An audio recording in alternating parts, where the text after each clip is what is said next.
We ask that everyone please silence your cell phones. The Fort Bend ISD Board of Trustee meeting is an open meeting for the public to observe the board conducting district business. Therefore, patrons may only address the board during the designated audience item section on the agenda. If you have printed material you want to give to the board members, you must provide them to Board Recording Secretary Gary Rozier or to me, and we will provide them to the board. We also ask that members of the audience be respectful of others by remaining socially distanced from each other, wearing a disposable or cloth face covering over your nose and your mouth at all times, and remaining quiet so that everyone is able to hear the proceedings. Thank you. Thank you so much. At this time is now 6:01 p.m. and this meeting has been duly called to order. Good evening, board members. Good evening, board members on the call as well, and Dr. Dupree. So today remotely we have our superintendent who is remote today.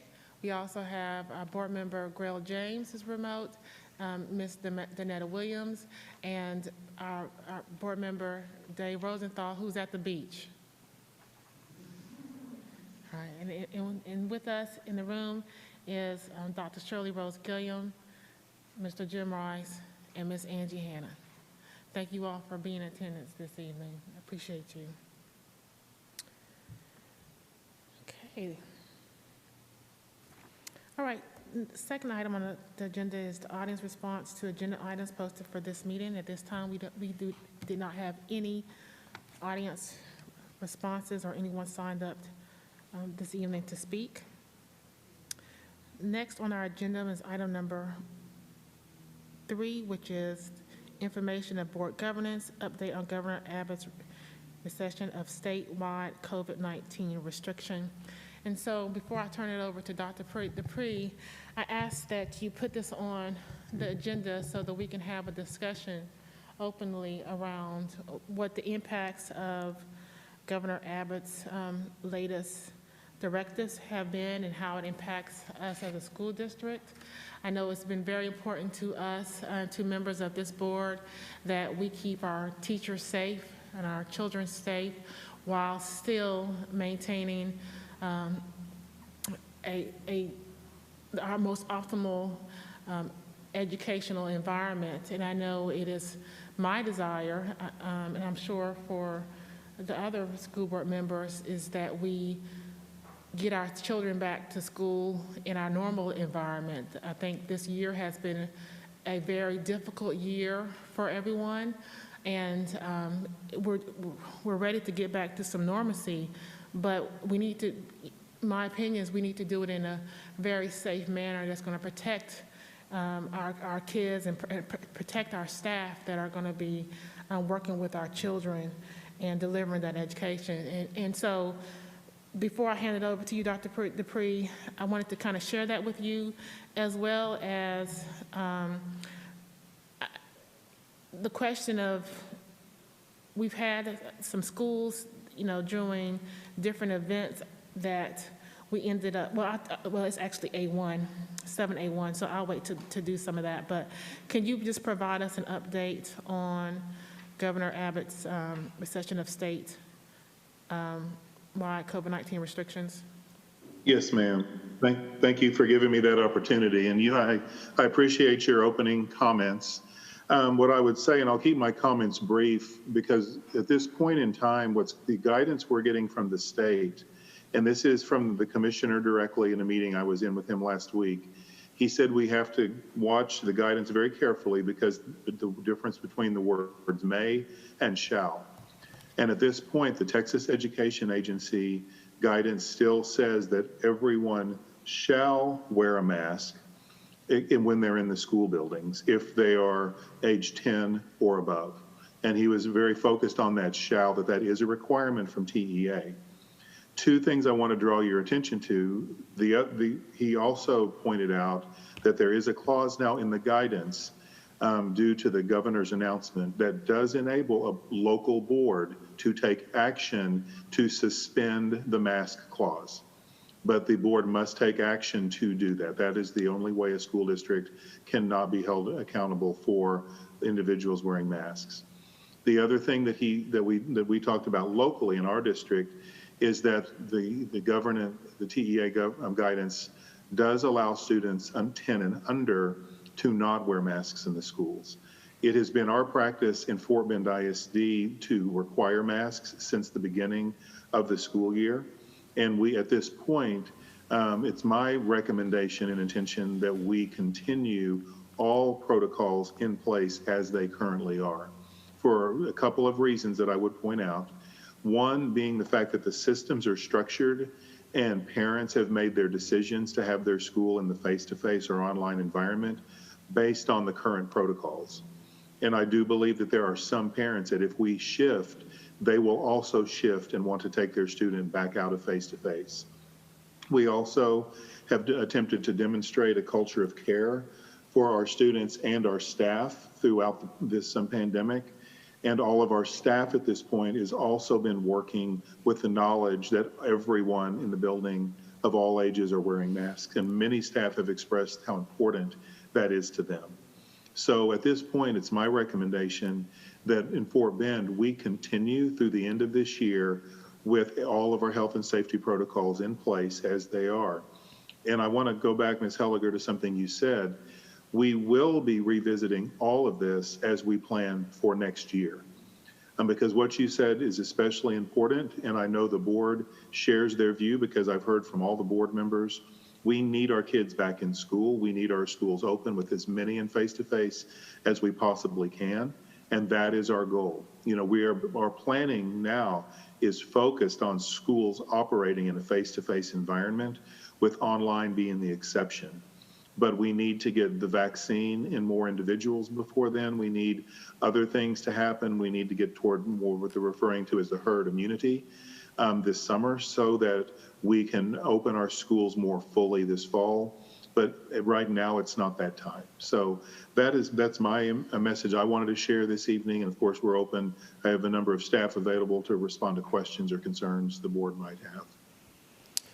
Thank you, Dr. Dupree, for that update. I'm going to take questions or comments. Ms. Hannon?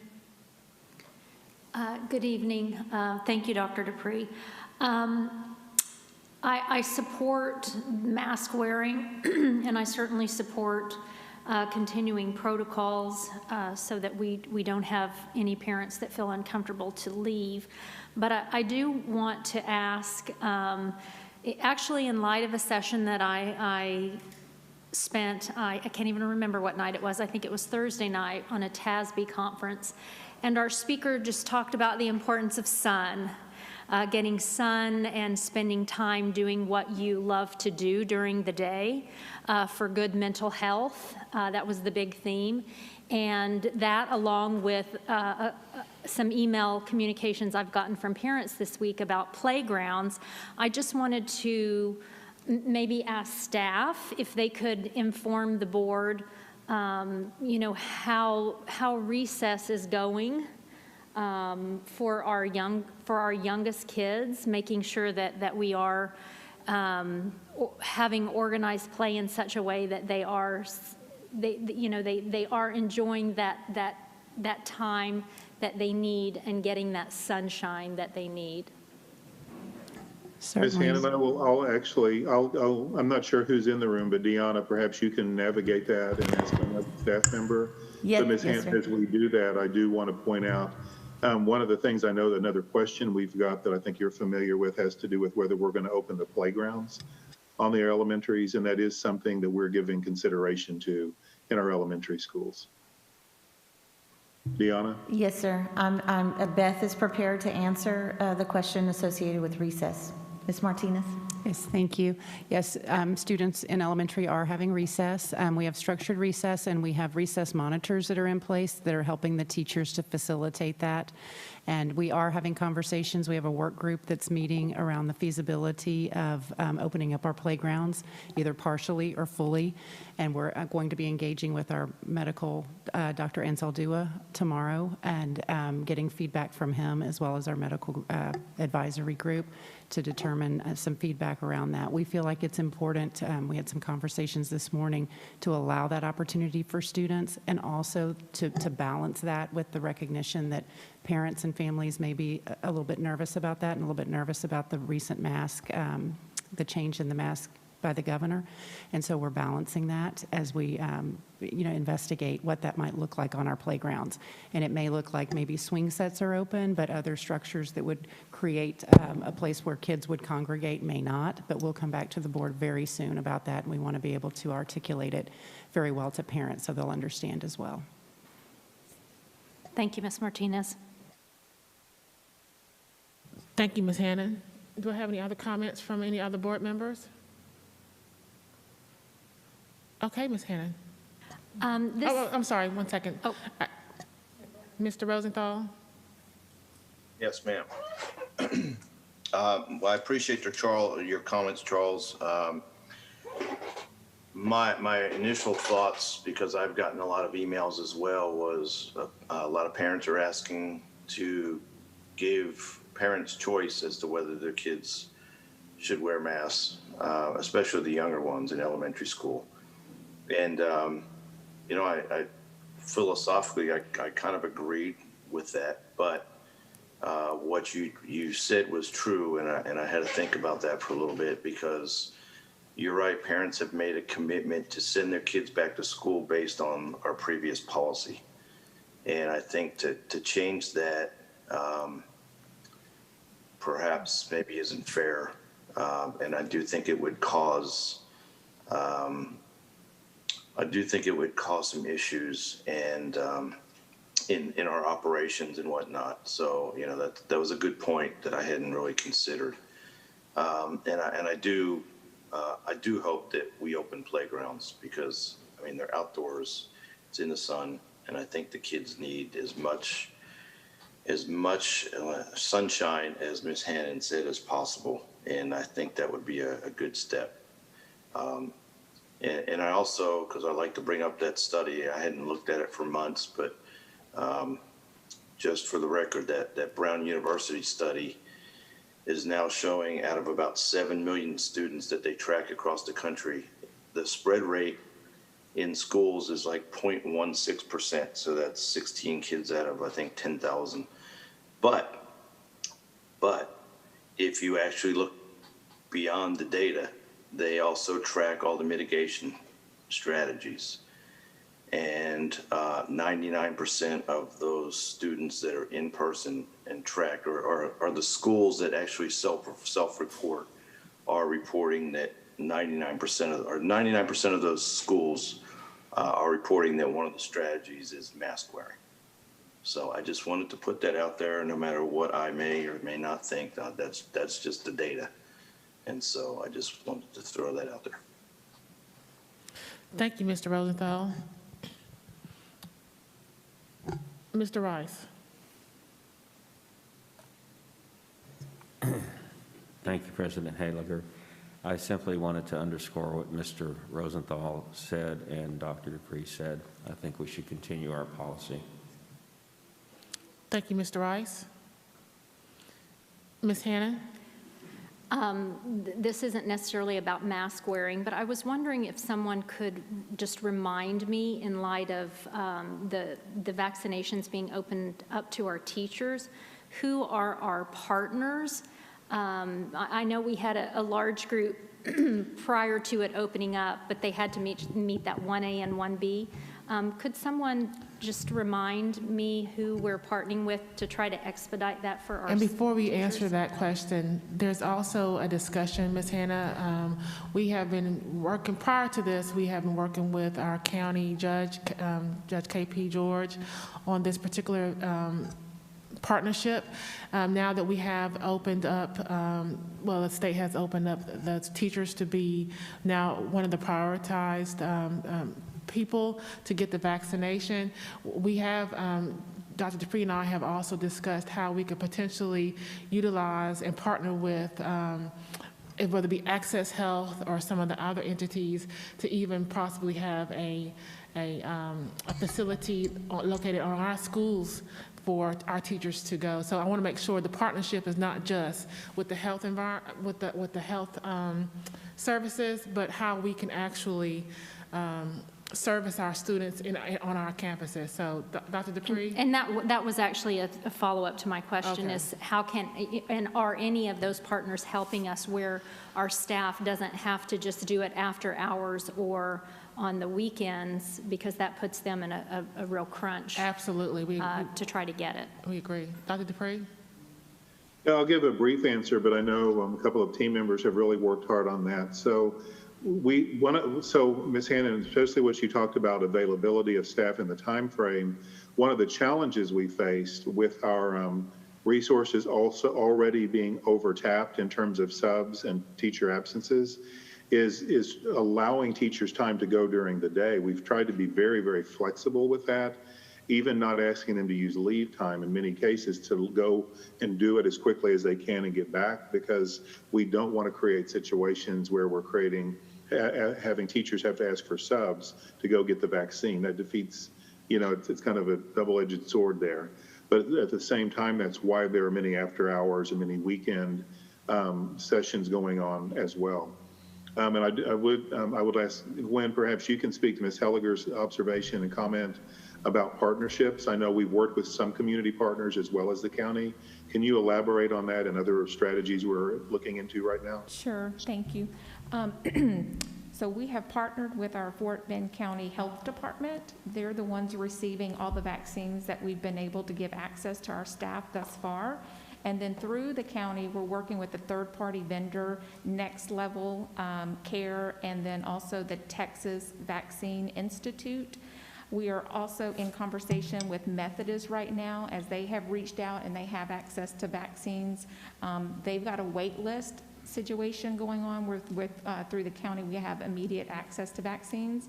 And so the good news is, when we sent out our survey to see who was interested in receiving a vaccine, we had about 2,900 staff indicate that they wanted the vaccine, and through our efforts for events that took place last week, we were able to send an invite and give access to all staff that showed interest. 1,300 teachers were invited to an event over the weekend on Saturday and Sunday. So just as of yesterday, we're working on numbers to see how many actually did receive the vaccine so we can know what that looks like.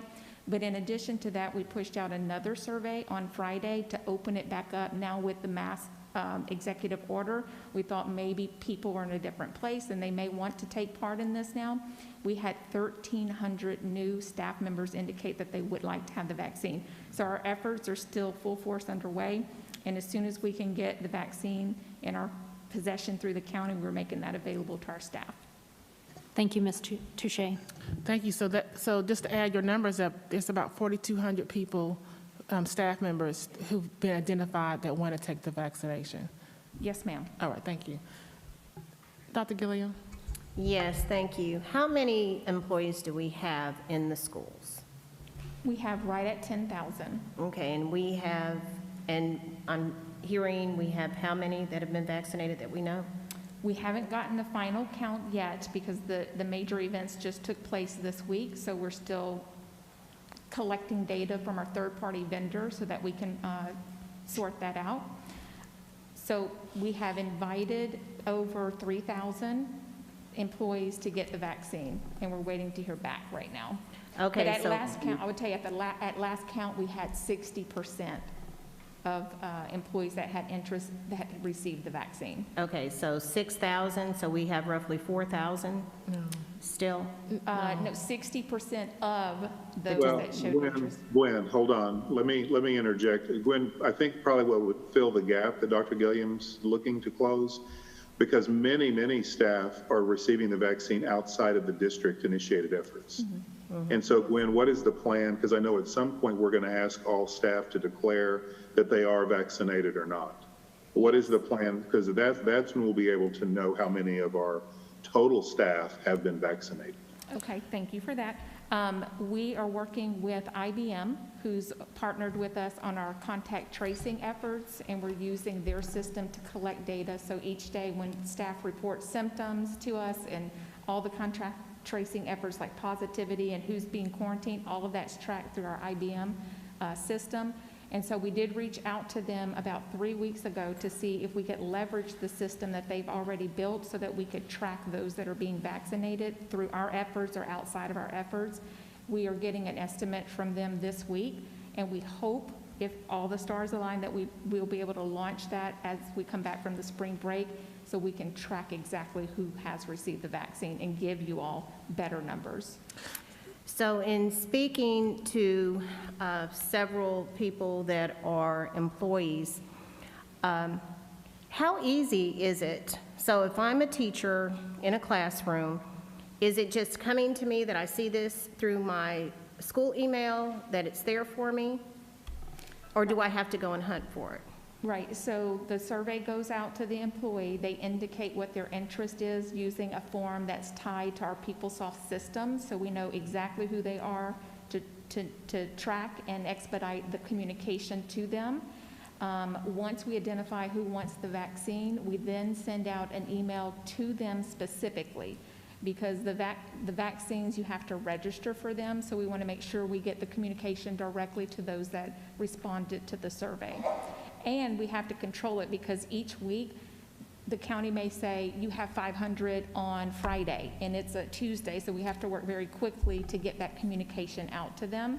Once we send out the communication, then the third-party vendor is kind of working with them directly. They have to register with that third party and provide them additional information so that they can, be seen on whatever day and time that they've registered for. Okay, so it sounds a lot like I've been working with my family, with my mom, my stepdad, and everyone to get vaccinated, and it's a chore. And I think that anyone who tried to get their parents the shot to get registered for the vaccine, because you have to wait, it comes back, and there's a back and forth about 3 or 4 different times on email. Is there a way that we can have some type of some type of event at Wheeler Fieldhouse or over at Hobson Fieldhouse, to where and I know that the conversations are happening, that we just decide to do it right here in Fort Bend ISD? How can we definitely have the nurses, we have the medical staff. Mm-hmm. So we have conducted several events already on site, one being at Wheeler Fieldhouse. Yesterday we had an event at the Annex. So those events are taking place on site as much as we are able to accommodate. We are also, I have a planning team that's looking at, is it possible for us to host a site? So can we actually get access instead of having a third-party vendor? We become that direct source with the county. So we're still looking at that opportunity and gathering information on what kind of approval from the state would we need to have. But I will tell you that since I had the team working on that, with the mask order being lifted and now the vaccines being made available to teachers, we're having people reach out to us saying, we have vaccines, we want to make it available to you. So we really have to consider where we put our time and effort in developing out the plan, because it will be an undertaking on our part to have those resources dedicated rather than relying on professionals, health professionals that already have a really good system in place that's running well. Well, I'm concerned, I understand the time and effort, and I also understand pretty much what Ms. Hannon was saying, is that when you know that it's going to be somewhere on a Saturday, and you can start encouraging others, because everything that, we've got to get the kids back in school. And the way that we get the kids back in school is that teachers feel safe. Mm-hmm. And I understand the 16% or 16% of however many children were actually infected. But teachers don't see it that way. Teachers, and I'm sure I'm just going to share because it hadn't been shared at a board meeting. If I'm a teacher in a high school and I get all my classes back, I have possibly 140 households that come through my classroom in a day. And so out of that, I guess there, can only be maybe 0.01%, but I think that if you're looking at high school and even when you're looking at elementary, it's not just 30 households that come in. And I know everyone knows that's where the concern is. The concern, again, for me is student achievement in the classroom, what's going on virtually, and then what's going on face-to-face. And I listen to a lot of news, and the way to get this going is to get our teachers vaccinated. And I understand going here and going there. I get it. I can tell you everything that you said. It has come through my email because I'm working to help. And okay, here it is. I need you all to get on here and do this. And by the time it gets there, there are teachers that can't take that particular day off at 3 o'clock to get there to get the vaccine. And so, and I don't know if there's leniency. I don't know what's going on well, I know what's going on at the schools because we have so many subs that are there, and, how do teachers leave during the day in order to get this or what have you. So I'm definitely preaching to the choir. I do understand that. But I would truly like, and I believe we need to have an event so we can get teachers vaccinated so we can get going. When I say teachers, I'm meaning campus personnel. Yeah, Dr. Gilliam, I think I agree with you. I think I want to make sure that we talked about that too, right? Earlier is that you are looking at how we can have an event. I just want to make sure you're clear with that. We are. Clear? Yeah. Okay. Yes, we are. But I also want to put in perspective again that prior to last week, early part of last week, when the federal government made available the vaccines to educators, the groups that qualified for the vaccine were the 1A, 1B group. And we had about 800 employees that qualified for the vaccine, so we were working toward getting those folks vaccinated. As soon as they opened it up, we were prepared. There were 1,300 teachers that were left on the list that wanted the vaccine, that we were able to extend an opportunity to get the vaccine on Saturday and Sunday of this weekend. So as soon as we reconcile who did or did not, we'll be working very quickly because, like you said, if it didn't work with their schedule, let's say this weekend, we'll be working to offer them another opportunity to get the vaccine. So that's where we are right now. We've been able to extend the opportunity to every teacher that requested the opportunity to have the vaccine. All right. And that was in a matter of days that we made that happen. Yeah. We received kudos from the county that we stood ready with a list of teachers. We turned it over to them within a 24-hour period of time, and then they started working to get them registered for the Saturday, Sunday event. And that's what I'd just like to make a comment about that, because the tenor of the conversation almost makes it seem as if we're not doing everything we can. But I just cannot reinforce enough that we have met every need of everybody who wants it, and we're continuing to plan more events and to do things because we do care and we're doing our best. So I don't think there's a gap here that needs to be closed. I think we are closing the gap. We're helping any of our staff who want the vaccine get it as quickly as possible, and we're being very, very flexible with their scheduling to help them make that happen. And then I'd like to be clear, I do appreciate everything that is happening. So if it seems like I'm saying that or I'm expressing that enough is not being done, I'm always going to express until all of the students are in the classroom and we're at least as close to back to normal as we can. And so, and the reason I'm expressing this is that when I ask employees out there, if they know of something and they don't know of something, I can say, okay, well, you didn't read your email. I'm going to assume that would be an appropriate response. So there are, unfortunately, I guess they would just be part of the minority of not reading the email. But I don't believe that it's advertised as much as it may seem from the people that I have spoken with. I definitely appreciate all the efforts. Please don't get me wrong. I'm just very excited for Fort Bend ISD campuses to be back. Yeah, so those are very good points, Dr. Gilliam. I agree with her, and I think I want to make sure that, to her point, is just to make sure that there's that we double check our communication to our employees to make sure that they know it's coming, that they, I know we get inundated with emails all the time, and sometimes we might miss something. So I don't know if there's other ways for us to communicate that it's out there for them to look at it. I think that's what you're also saying too, is making sure that they know it's out there to look at. I just want to kind of just summarize what I heard is that you did initial survey, 2,900 people out of the 10,000 responded back saying that they were interested in the vaccination. Then there was about 1,300 people that you believe that actually did go to get vaccinated. Is that correct? We invited 1,300 teachers this weekend, and we're still reconciling to see how many actually received it. Okay. And then there was another survey that went out.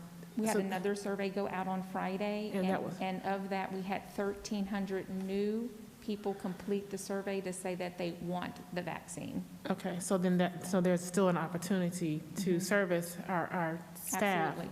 Yeah. And one thing you did say, I want to make sure we take into consideration is whenever we do another survey, we'll do a communication, is that a lot of other people may have gone through other means to get the vaccination. So we need to wait to hear back from you on what's the ratio of our current staff population that has actually received the vaccination. Yes, because right now we're relying on reports that we get back from our third-party vendors through Next Level Care and Texas Vaccine Institute.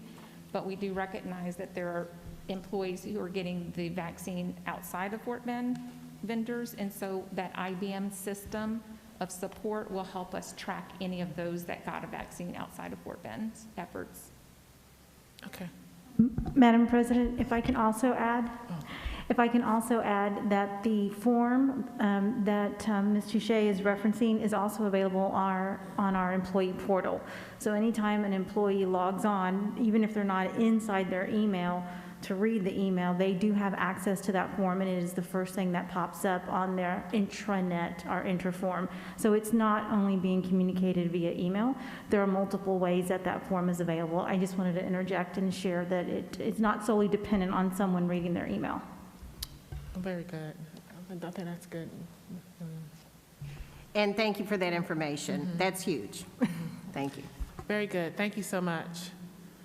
All right. Our next item on our agenda is our item 4, convening closed session. However, we do not have any closed session items, so we are going to move on to our agenda. There's no consideration of any action items from our closed session items. The next item is 7A, which is Fort Bend ISD providing an equitable learning environment that provides all students access to the Fort Bend ISD curriculum. Consider approval of a missed school day waiver for 5 days and a waiver for 3 days of remote online instruction as a result of the February 2020 winter storm. I mean, if you can't, go ahead. Madam President, I move to approve action item 7A1 as presented. Second. All right, it's been properly moved in second. So before we go into discussion with this particular item, I mean, talk about a 1-2 punch. We got the pandemic as the one punch, and then we come back with the winter event with this second punch. And so I know it's very challenging for our families and our kids right now with being away from school. And you heard earlier the conversation of us wanting more to be face-to-face and when it's safely for us to do that. So at this time, I have any questions, or Dr. Dupree, do you want to tell us a little bit more about this waiver? Why are we asking for a waiver versus possibly making up the time? That was a question that came up to me a lot from parents, as well as can you give us an understanding of what are the other districts around the state of Texas doing? Because it wasn't just localized to Fort Bend. Of course, it was a state issue. Can you speak on that a little bit before we actually take a vote?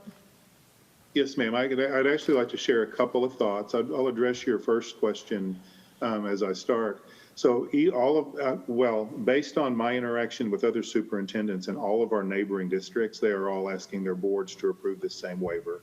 That's Katy, Lamar, Alief, all of our large neighboring districts. And that's important because, as you mentioned, all of the districts in the state really have been affected by this, which is why the governor declared a national disaster throughout the state. And that's why the commissioner has enabled this waiver. And as you mentioned, Ms. Helliger, this is a 1-2 punch. And that's my primary rationale as superintendent.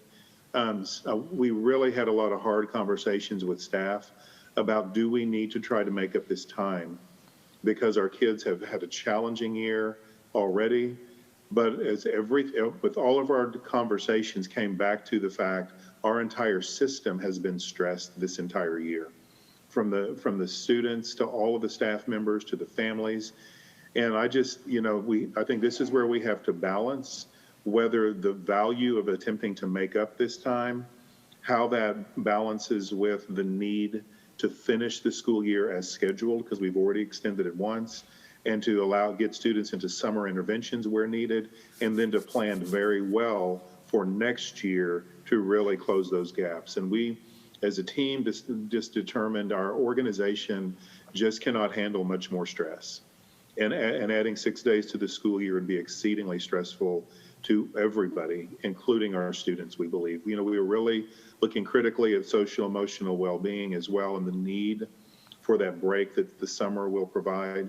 So that's our rationale for moving forward with this recommendation to the board. The other thing I did want to speak to just briefly is we've gotten a number of emails as well asking why our district chose to do online learning for 3 days the week after the storm instead of opening the schools on Wednesday. And the good news is our schools were generally ready to receive students, but our staff members were not. We did have, as I mentioned previously, a vast majority of teachers who indicated a readiness to come back and be with kids, but we've got over 10,000 employees overall. And as we have found with other major events like Hurricane Harvey, but especially with this winter storm, we had families, many of our families were displaced or dealing with significant damage from broken pipes and cleanup in their homes. And we had a significant number of some of our most critical staff, like bus drivers and cafeteria workers and custodians, without whom we cannot run schools, declare that they were unable to return to work. And just based on the stories we've heard, as many of them were personally affected, displaced, or they were assisting family members with their issues. And so we determined we needed to get kids learning again, which is why we began online learning. I want you to know too that we did seriously consider still having school, opening school, and not running buses and not trying to provide food. But we believed, after our conversations, we believed that created a significant equity problem among our student base as well, with those who were able to get to school would have that opportunity and others would not. It would also have created confusion in the classrooms and among teachers trying to still serve some kids online, or many kids just having to be counted absent if we opened online. So as you can see, there was a lot going on. But the thing I want our community to know, and you've heard me express this, the board has expressed it, we want our kids in school. We are working diligently to make sure that we can keep schools open and not have to pivot any more this year. I can't promise that's going to happen, because even today I'm hearing we have high absences in some of our schools among our staff due to quarantine and due to other reasons. And so we're striving to keep our schools open, to keep our kids learning, but the reality is we are still living in a pandemic right now. And so just know that we hear those concerns, we hear the parents' concerns, and we want to serve them, and we want to serve our students, and we're making every effort to keep the schools open for the remainder of the year without having to pivot if at all possible. But I appreciate the opportunity to kind of share that. I want to also assure you, the board and our community, our principals our members of our executive team, our district level leaders, they were working throughout the entire break, including personal phone calls to each member of their staff, campuses and in central office, to see how everybody was doing, what their needs were they available to report back to work. So this wasn't a lightly made decision. It was based on data and personal phone calling and surveying that we did, a district-wide survey. So we really try to use data and to really live our care, our culture of care that we profess to have. And that tells you a little bit about how we got through the pandemic. All right. Thank you, Dr. Dupree. Dr. Gilliam? Okay. Ms. Hannon?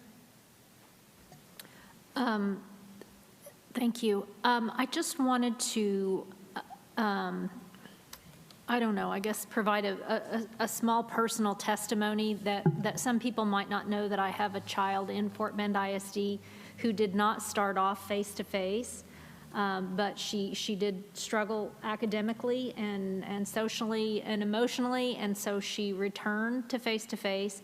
And I would just underscore the importance for those parents whose child has been invited to come back because they are struggling academically, or perhaps because of attendance, that if they don't have a family member that is high risk, I understand the difficult decision that they face having a child return face-to-face, but I just think that that's something that we need to, if we need to make second and third phone calls from any of those children that we haven't heard from yet, to make sure we can try to get as many back as possible. I think that's important. And then also, if there's any way that we could have a report to the board after the ACEs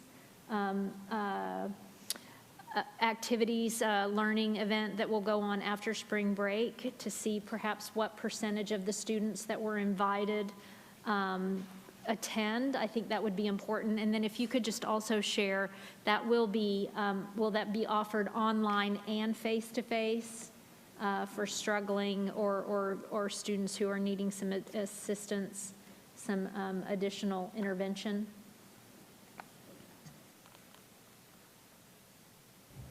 Are you asking, I just want to clarify that you're asking the question that if ACEs at the different campuses is being offered online and face-to-face? Yes, Ms. Saavedra. Joe and/or somebody from Department of School Leadership, would you like to respond to that? So it is going to be face-to-face. As far as online, I'm going to have to get that response for you. There were conversations that we're going to try to ensure that students had those opportunities, because we still have students in our community that lack the ability to show up face-to-face. So the first priority is face-to-face, but I'll get back to you with that response, Ms. Hanna.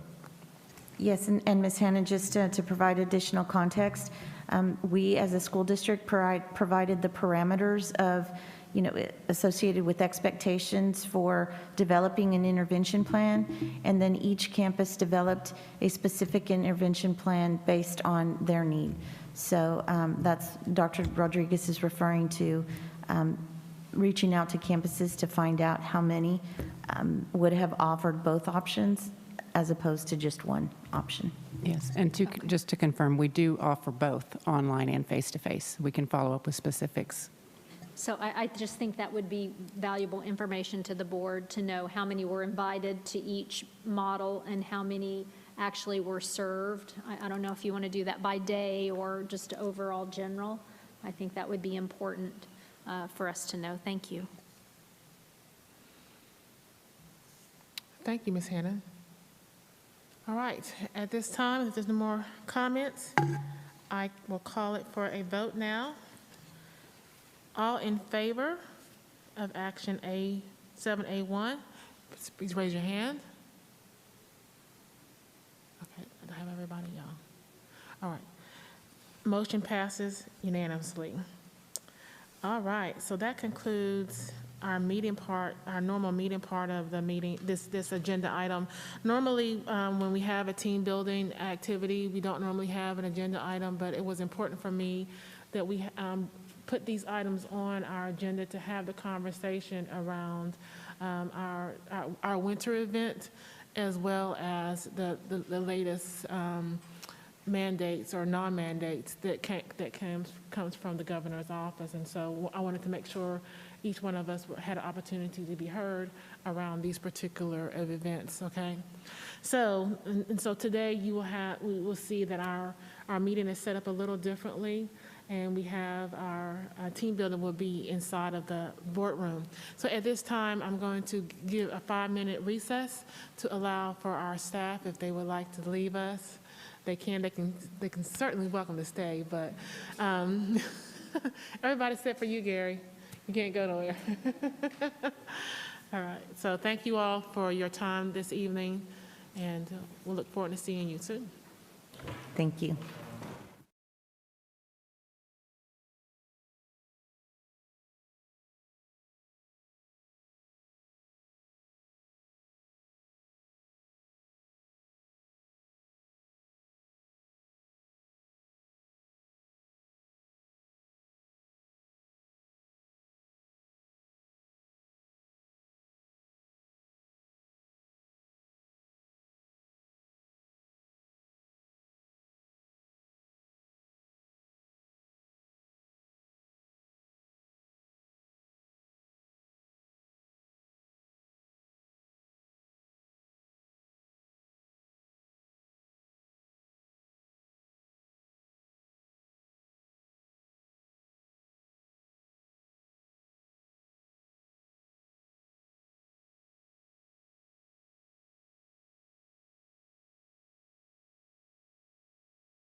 Did you receive the link for tonight's board team building?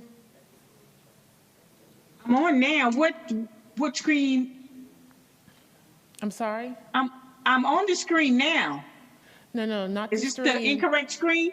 No, you're in the correct stream. There is an email to do the mural that we did last time. So if you could, I just want to make sure everyone online has access to the mural. That link was sent to you. Ms. James, do you have your mural link? I don't have mine either. Okay. Charles, do you have your mural link?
This is our second of our 3-series exercise that's being provided to us by Waterlight Group.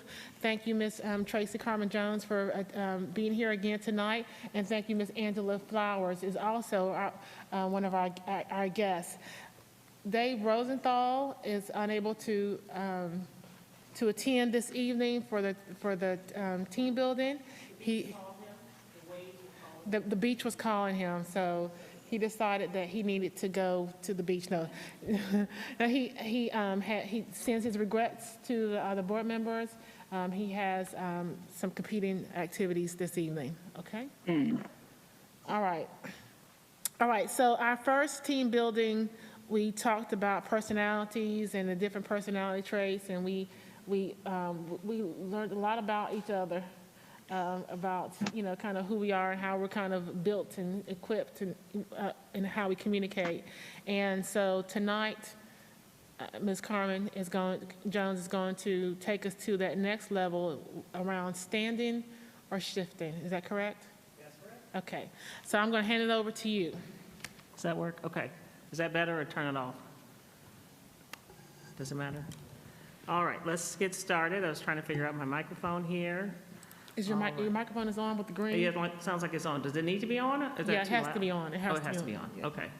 So I'm looking to share my screen. And just so the board members know, what's streaming is the conversation, it's the dialogue, it's us, but not necessarily whatever's on your screen per se. Okay. All right. I want to make sure that I shared that with everyone. All right. I'm trying to get this to go right. Mark, A quick question. Which one am I? Yes, Ms. Williams. Okay, am I supposed to write where it states visiting squid? Yes. You can put your name there if you'd like. Otherwise, you just click and enter as a visitor. Okay. Yeah, I'm a giraffe. I think that's. There we I'm go. a giraffe. Awesome. Okay, perfect. Thank you. All right. So thank you for having us back. Glad to be here. Addie, can you please remind me of the stop time? What time do we need So to be we done? will, it is now 7:03, we will end at 9:03. Okay, perfect. All right, so what we're going to do here, this is standard shift. So the idea is when you're faced with a challenging situation, you can stand there and stay in the place, in the position where you are from your perspective and how you're interacting with others, or you can shift and go to another place, right? So we're going to look at language and behaviors and try to figure out how to actually do that. And we're going to do that together.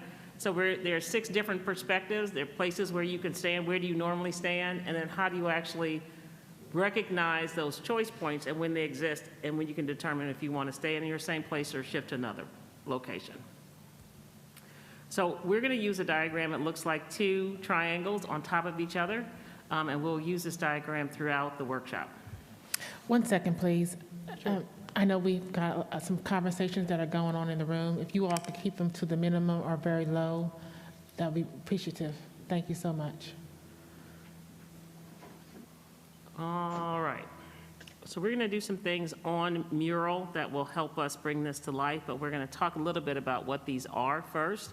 This is coming off of a framework that's put together by David Emerald, and it's called The Power of TED, and TED is the empowerment dynamic. Funny enough, he uses his own divorce, it's autobiographical, as the story to actually bring the framework alive. So spent a lot of time with this, and I'm one of the practitioners of this particular dynamic, or particular framework.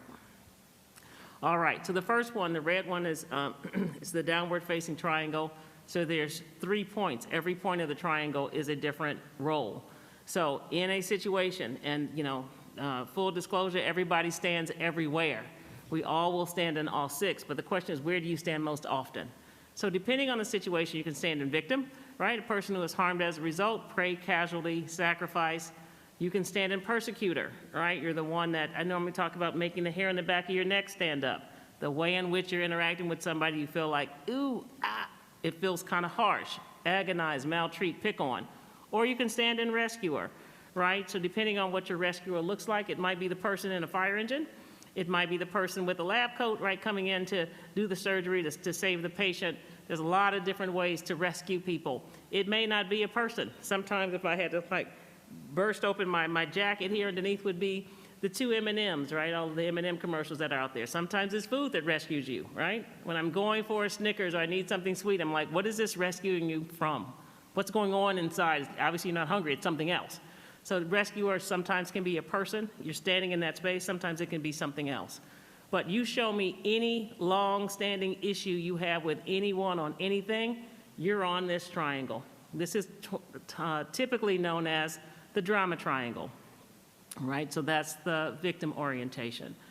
So the question is, what does that sound like within the system here, within the 4 bin ISDs? So before we do that, we'll talk about, so victim, the tagline is poor me. The persecutor is poor sack of sand. There's a lot of shoulding going on over there, right? You should do this, you should have done that. There's a lot of shoulding there. And then rescuer is also about the victim, right? Which is poor you. In a good way. I'm glad there's someone who's in distress that needs some type of assistance, because that's what I do. I ride in on the white horse and come to rescue. So those are the components of the victim orientation, better known as a drama triangle. So it's always focused on, it's a problem-focused framework. It's always looking at what is the problem. So when you're standing there, right, if you're the victim, the problem is the persecutor. He, she, it, they, the system, something's going on here that's bearing down on me in such a way that's not allowing me to interact in the way that I'd like. So when you're standing there in a situation, it's not a permanent position. It's a place where you decide to stand. When you're standing there, and the problem is the persecutor. If they, she, he, it would do something differently, I wouldn't be in this position. From the persecutor standpoint, the problem is the victim. Oh my gosh, if you had done this a different way or gone about it, said it a different way, it would be different. It's all focused on the problem. From the rescuer standpoint, the problem is the victim too, in a good way, right? Another opportunity for me to ride in and do the rescuing. So everything in the victim orientation is problem focused. You show me someone who's standing in victim, they migrate around and stand in rescue, they migrate around and stand in persecutor. Give you an example. A person comes in that was doing some work, and we had a big piece of software that was going live, and the person who was over the training for the call center, right, 800-seat call center, hadn't figured out when they were going to be trained. The software is now ready to go live, so that training is standing in the way of this multi-million-dollar software going live. So we go in and we say to the person who's running it, when will it be ready? Well, she had all these different ideas and issues and things that were going on, and her manager comes over to me, who's a director, and she's talking about how she can't get an answer from her, and I just look at her. And I say, the day you show up as her manager, she will show up in a different place. But you keep rescuing her, giving her all these opportunities to not show up and do what she needs to do. And so she's standing there, right? So when I show up and I show up relative to her, where do you think she sees me? I'm the persecutor. You're coming in asking me exactly when am I going to get this done? It's not designed to be persecutorial, but that's how you see it. It's all problem focused. So this orientation is all around the problem. So give you an example. If you tend to be a rescuer, here's how they're reinforcing and they rotate around. The 20th time the person comes and says, tell me again the address. Oh my gosh, you never wrote it down? Don't you understand all the things that I have going on in my life and blah, blah, blah? So now all of a sudden they sound like the victim. And they might lash out and go, next time, and it's not telling you anymore. You have to be able to write it down. Clearly you have a pen, right? So the person who's a rescuer can turn into a persecutor, can also stand in victim. So they rotate around. So any long-standing issue you have with anybody, everybody's on the drama triangle, and depending on what they're doing and how they're seeing that particular situation, they may stand in a different place. All right, any questions or anything on that? So you said that from this particular problem focus, we all stand somehow in one of those areas at one time or another? Correct, at one time or another, depending on if you're on the red triangle, and then we'll do the flip of it, you're going to either be victim, persecutor, or rescuer. And remember, everybody stands everywhere. It's almost like all of the clothes in your closet. There's some that get more attention and more use than others. The question is, when you're on the red triangle, where do you normally stand? So we're going to get to that and ask you that in a moment. So the first one is, right, the victim, the person who's standing in victim on that thing, they don't want to be in victim, but that's where they are. The persecutor is designed to come in and say, how are we going to get this done? So there's a control thing. And then the rescuer doesn't want to lose their purpose. So it's also problem-focused and fear-based. Everybody has some fear that's happening here. So enough about that in general. So the question is, what's the language of the victim, persecutor, and rescuer here at Fort Bend ISD relative to the trustees? And that's where we move over to mural. So let me see how I do that. I think I stop sharing, and then we're going to move over to mural. Is Mark around, or Gary? Let's see, how do I move over to mural here? You guys may already be on mural. I want to go on this one because then I can show the screen too. So where did mural go? Oh, there it is. Perfect. Okay. You're going to have to share it. Go back to Zoom. Go back to Zoom. All right, we don't Charles, have I to share see just you a yet. ladybug. We don't have to share just yet. Okay, that's fine. All right, so you guys hopefully are here with me This on ladybug. mural. Let me call it up on this one. And then the question will be, what does it sound like here? Let me switch this over. Only brought one mouse with me. All right. Oh, now I'm offline over here. Oh, lovely. Never mind. All right. So if you come to the upper left hand, all the way up here, I want to see if you can follow me. I am for this purpose, I think I am the squid.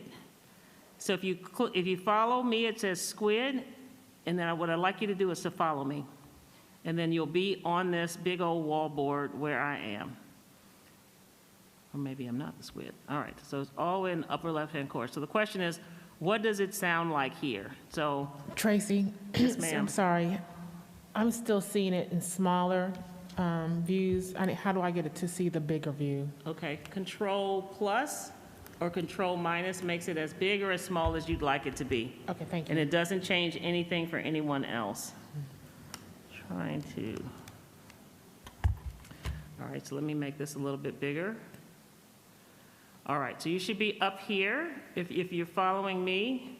I'm up here where it says, what does victim, rescuer, and persecutor sound like? You see that?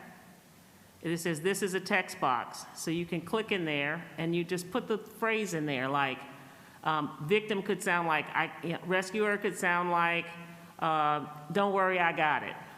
So the idea is to take the beginning of a sentence and use one of the text boxes. If you click on it, you can simply put in the words in the text box.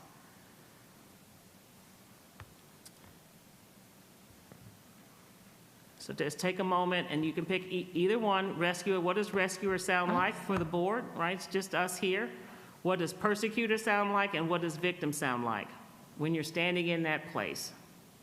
I'm sorry, I haven't found you. Hey, Tracy, this is ma'am. Grail. I don't understand what you're asking us to do, and I don't understand how to move around the mural. I can see it, and I can zoom in on it, but I'm not sure what you want us to do. Okay. So when you think about the positions and places to stand relative to No, this. I'm sorry, Tracy. Yes. We need to get where you are first. Everyone's Okay. not where you are. If you Yep, could- I'm waiting to, for whatever reason, I went offline here, which I can show it a little bit better. Mark, how do I get online on my other computer? Because it'll let me kind of take control of it. Yeah, it says I'm offline.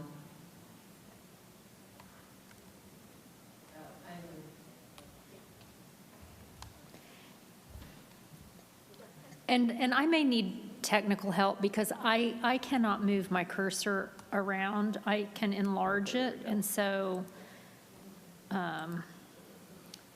whoa. Okay, so I've summoned everyone to me, so you can see my screen getting bigger. Mm-hmm. That's great. They can see my screen getting better. So Yes. I want you up here in the upper left-hand side where it says, what does victim, rescuer, and persecutor sound like? So all you need to do is to click in one of these boxes and then just write in there. Got it. So everyone, you should see a kind of like a 9-box Yep. chart there. I made it pretty big here so you can see it. But you can make it Control plus, makes it bigger on your screen, or Control minus makes it smaller. So there's, on top is rescuer, victim, persecutor. On the side, you see Group A, Group B, and Group C. Right, and you can type you can type in Group A or Group B, it doesn't matter. Just take one of the text boxes. If you click on it, it puts a rectangle around it, and you can just start typing. So what does it sound like?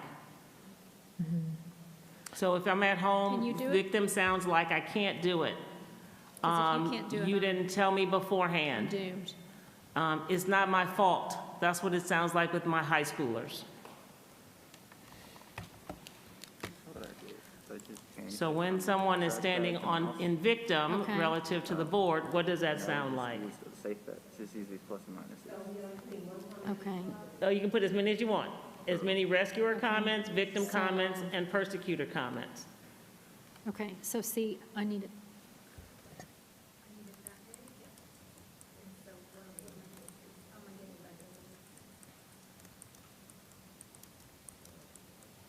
Yep, so what does it sound like? Because every team or group sounds differently.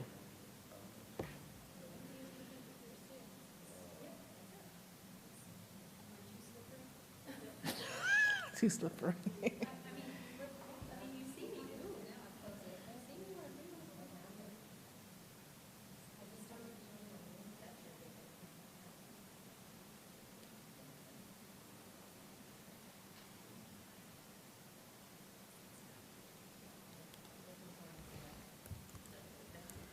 So if it's not working for you, you can put it in the text box and I can add it in there, or Angie can add it in there for you.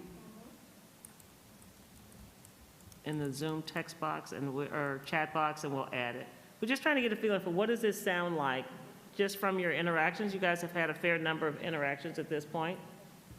Yep, these look good.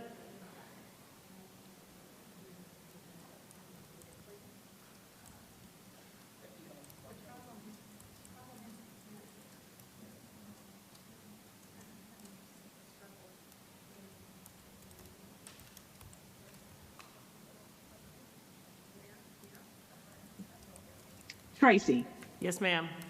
I have a question. What are we typing? Am I assuming someone is saying these things or? Yes, we're trying to give some examples of what does it sound like when people are standing in victim, persecutor, or rescuer. What does it sound like in this amongst the members of the board here? Right, when I said if I'm doing it for my high schoolers, if they're standing in victim, they're going, it's not my fault. They're blaming Jordan or Jordan's blaming Zachary. When it's persecurial, it's, you know what, you shouldn't have done that, or you suck an egg, right? My kids. Got it. Yeah, I got it. So these are all hypotheticals, but based on how you guys actually interact with each other. Got it. All right. So there are plenty of text boxes. So this kind of gives an idea of what it sounds like here. Okay. Right, so these look really good. All right. So I'm gonna go back and You're always violating the law. That's funny. all right, are there any that are in here that you can think of that's not in here yet? So I got this, is looking at rescuer. Who is giving you trouble? Let me look into this issue for you. Let me help you. It's easier if I just do it for you. When you know somebody is in rescuer, including yourself, guess what? It's all about I. I got this. I can call them. I can do it. Let me look into it. You have a, you know, if you've ever gone to a casino and you see the dealers change hands at play blackjack, they have all these cameras, right? So they watch, they make sure their hands are clean, and then they step away and somebody else steps in. A rescuer's hands are never clean. They always have a to-do that's left. Let me go do this for Janie, or let me go do this for Paul. I have something to go do for them. That's a rescuer. Their hands are never clean, right? Victim, right? You didn't tell me. They always talking about me. Why are you picking on me? This isn't, we haven't done it this way before. I didn't get the answer to my questions. Yep, and then persecutor, you need a lot of help. Ouch. If the hair on the back of your neck is standing up, you know it came in kind of hard, right? You all are violating the law. It's not how we do this. This is not right. You're not listening to me. All of those things make you feel like, ooh, right? And sometimes when you're standing there, it's in the body, right? So with my kids, I knew it because it was always from the waist. I was always down with my finger out, right? So as soon as I stepped in and I kind of bent at the waist, I said, oh, here we go. The action at work is it's the same action. I come up on my elbows. And I say to myself, gas or water, watch. If you don't notice it yourself, the fact that you set up like that, it's the same motion, but it's at work. So sometimes you may have some indicators for yourself around when you're about to go there or you're standing in that place. Okay, so now the next question is, in general, when you're on the red triangle, are you victim, persecutor, or rescuer when you're on the red triangle? As I mentioned before, everybody stands everywhere. So I'll start, right? So the idea is what we call fierce conversations. Come in from behind yourself and be real. Let's come in and be real. So I took this to St. Agnes where my daughter is. We use this with her, all of the black students in her class. She's a junior now. I showed this and I said, in general, Jordan, where would you say I stand? What did she say? Do you want the real answer? Sure, go ahead, give me the real answer. Persecution, absolutely. When I'm on the red triangle, it's all persecution. I know it, you're never gonna hear me in victim because I hear victim first in my mind, and it's normally, it's something that has a question at the end. Why did you do that? It sounds wimpy and small to me in my head. So I hear it first, you're never gonna hear me in victim, but persecution, left to my own devices, I'm coming in hot, and I'm coming in strong. So I know it, right? And so when she said that, I'm like, of course. So if there are any folks here who stand in persecution, come be my compatriot, right? That's where you stand. So I'm gonna ask you guys, I'm gonna summon you again, and now we're going up to the upper left-hand corner, and there they are, rescuer, persecutor, and victim. Here's your name down here below. Addie, Jim. So to pull your circle, and when you're on the red triangle, put it on one of those items, on either persecutor, rescuer, or victim. Angie, I don't think I have you down there, so I'll create another ball. You there? Okay, good, awesome. No, that's actually Angie, I'm gonna put here for you. That's Angie Hannon. This is Angie, this is you, Angie F. And you guys, just to give context, we're not saying, are you this all the time? It's basically, there are two different frameworks, and one is when we're in a good place, and we're gonna get to that to talk about when we're in a good place. This is when we're not our best selves. So it's not saying, are you the persecutor all the time?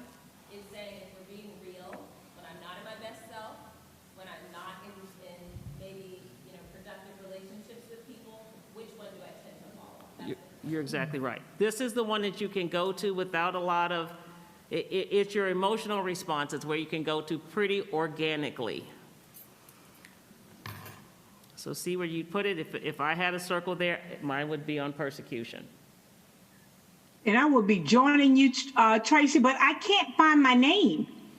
It should be down there. Let me take a look. Oh, thank you. Okay. All right, so move it so we're there. All right. We don't have anybody who naturally stands in victim. All right, Janetta, you putting yours up there? You're going to go all the I'm way up? trying to put mine in, okay, thank you, Okay, right there. awesome. Did we leave anybody out? Charles, did we have you? Dave's not here. Charles is here. Did we give you a buck? Did we give you one, Charles? Yeah. Okay. Is everybody else? Grail, you're up there? All right. So Grail, what does that mean? You have to be one or the other. You have to be rescuer, persecutor, or victim as your default, where you stand most often. All right. So, excellent. Now, let's talk about the next piece. So that's the first start. I'm going to go over here to PowerPoint, and then we'll show you the other side. All right. So we talked about what it sounds like, and we talked about where you actually stand when you're on the red triangle. Ha. All right. Let's keep going.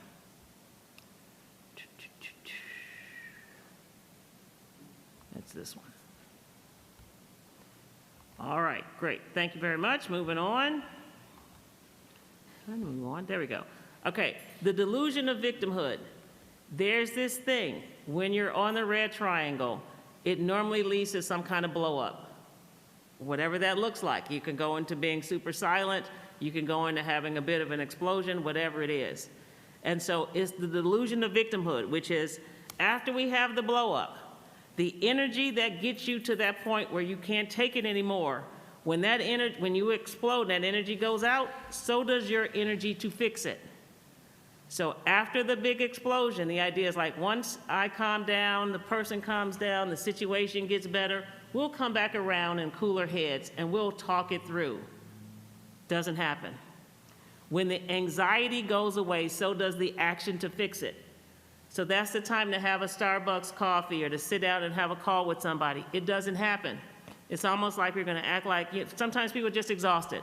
I don't even want to go there. So I'm just going to be exhausted and we'll come back around, and we don't come back around. But then the thing that got us there starts to show up again, and it builds and builds and builds and builds until it explodes again. So when you're on the red triangle, you think we're going to work it out when things settle down. It doesn't get worked out. It only settles for a moment before it erupts again. So you think it's gonna, that anxiety takes away your interest and your ability to fix it. All right, so moving on. So what's the flip of victim, creator? The flip of rescuer is coach. The flip of persecutor is challenger, right? Creator, person who brings something into being, maker, originator, author, founder, challenger. It's a one word, provocateur, right? Dare, defiance. We'll talk a little bit about that. And coach is instructor, a trainer, right? So remember I talked about when you go to the casino and the dealers change their hands are clean. Rescuer's hands are never clean. So the rescuer here, you don't take a to-do away, you take that to-do and you share with the other person, go do this. There is not a professional team or a high school team playing any kind of sports that doesn't have a coach. They are invited in. They are an instructor or trainer. They're invited in. And so when they come over to the side, they're not talking philosophical. They normally have a diagram, and they're saying a whole bunch of stuff around what to actually go do. So the go do is there. It just doesn't stay with the person who's actually doing the instructing. Right? So we're going to talk a little bit about that, because normally when people get a little fuzzy is on the difference between coach and challenger. Right? So before we do that, let's talk about the language. What does that sound like here? So let me talk a little bit about challenger, because that shows up there too, right? So challenger, It's a one word. I want a man on the moon by the end of the decade. It's one phrase. It's a sentence. It's one sentence. And it normally sets a bar and the expectation that's really high. It's like, wow. It can come in and it can be neutral. It can come in and be sweet. It can come in and be stingy. So, right, I'm having a fierce conversation. Come in from behind yourself into the conversation and make it real. I come in, if I don't watch myself, persecutorial. When I challenge, my challenge can be a little bit stingy. Where the hell are you? Ouch! You know we can't do it without you. So you can come in a little stingy if you want to, but you gotta have something on the back end, otherwise it's straight persecution. Why did you do it that way? You always bring in something that's innovative. It's on us to come figure that out. Oh, you said I was innovative. They did you a favor. The person got laid off. They did you a favor. Ouch. You're better than that job. So it's an expectation that's a high hurdle. There's ways you can do it with words. There are ways you can do it with actions. My mother, weight was always something that was interesting to her to try to lose. She goes to Weight Watchers. Everybody ever been to Weight Watchers? They do the class, and at the end, they say, is there anything anybody wants to highlight? This woman raised her hand, sitting actually next to my mother. She said, yes, you know, this week I lost 8 pounds. I still remember this. My mother said she looked at her and she went, you? To herself, like, you lost 8 pounds? My mother was like, well, if she can do it, I can do it. So my mother went on and lost 50 pounds. That woman just talked about what she was doing. So sometimes it's really just the example that's being set, but it's a high bar. There is no instruction. If I say I want a man on the moon by the end of the decade, which we'll see Kennedy said that, or you're better than that, there's no instruction. There's no follow-up. It's a one-liner, but that bar is high, and it's something that's normally done in an aspirational way, even if it can come in a little bit stingy, right? So it's that. So can we ask questions? Sure, absolutely. So when I hear that, I hear that whole notion of, what is it, kind of like put a little sugar on it. Right. So you can't, if you challenge, it's like, you know what, we can't move forward without you. It would be great if you were here. That's the sweet version. We're really missing the benefit of your thinking in the meeting. That's neutral. Where the heck are you? You know we can't get there without you. Oh, where the heck are you? Oh, we can't do it without you. So you can figure out how you want to come in, but you got to be able to turn it around so it's a challenge. It's something that says, we need you, we want you, you have a role here. But you can figure out how you want to do it. And over time, you can get really good at it, and you can determine what you want to do, right?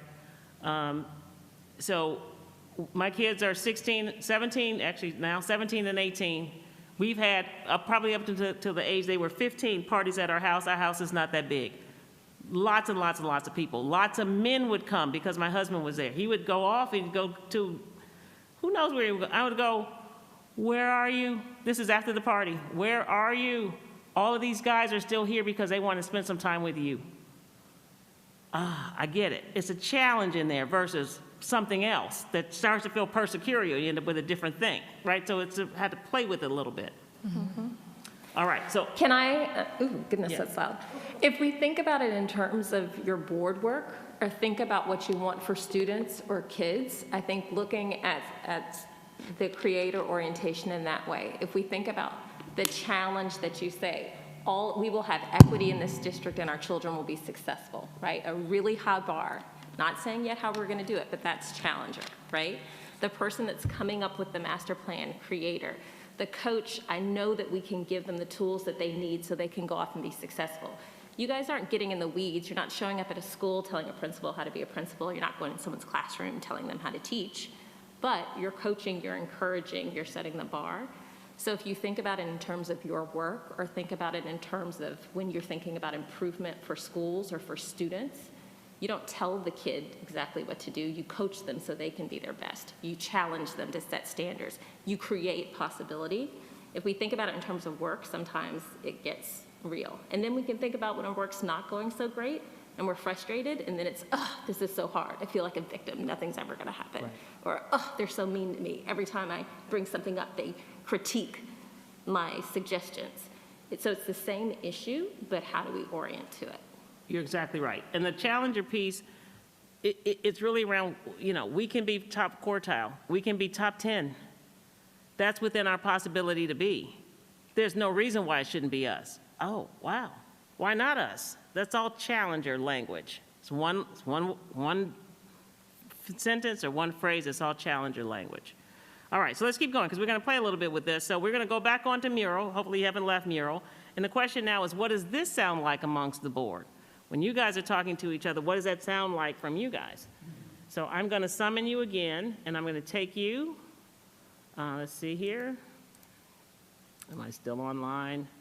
This is the thing. I don't end up online over here. Mark, are you around here somewhere? Actually, I'm still online. I don't know why it's not moving. All right. Oh, there we go. Okay, it's moving now. Sorry about that. So I'm going to move over. It's only because you started to come close and that it knew help was on the way. All right, so I'm going to summon you. So now we're on the yellow triangle. Same thing here. Let's do the language first. What does creator, coach, and challenger sound like here? And so the same thing, go into the text box and then click on it. Did everyone get to the yellow triangle? I summoned everybody here. They should be right where I am, and you should see it says, what does coach, creator, coach, and challenger sound like? You should be right there. So just take a text box and figure out what that sounds like here.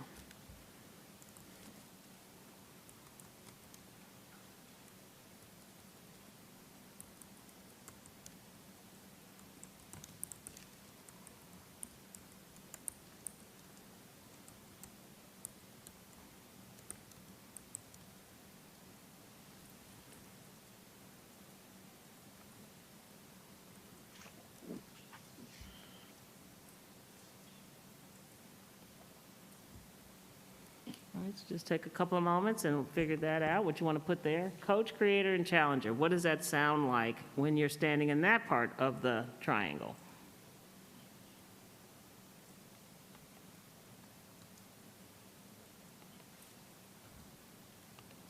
The sticky is here, shouldn't be there. Get the sticky out of the way. So remember, it's aspirational. It's going to have you're going to have a point of view about it. Why, depending on how you say why could be persecurial. Why not us is challenger language. Why not you? There's no one better for the job. Wow, that's challenger language. I didn't even know what I was doing. And you think there's nobody better? Wow. What's creator again? Creator, creating something anew. It's the opposite of victim. I have an idea for how we can get this done. There's gold in them there hills. We can figure this out. Why don't we do X, Y, Z? Have we thought about 1, 2, 3? I have a plan. That's all creator language. But the question is, what does it sound like here amongst the trustees?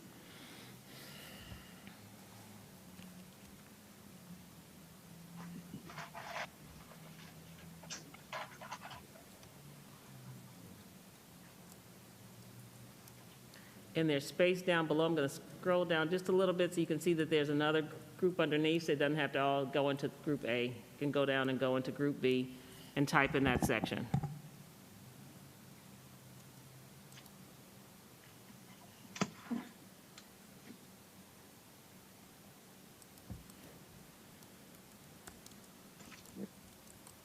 Making some space here.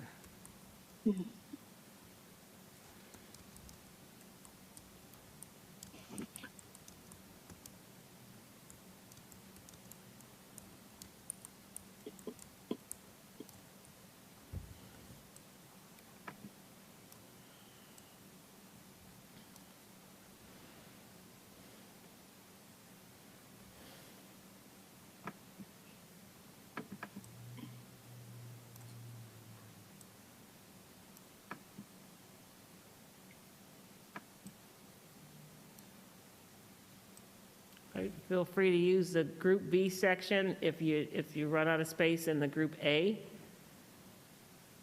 And then we've got the Coach, creator, and challenger. I'll move these down a little bit. Nope, I can't.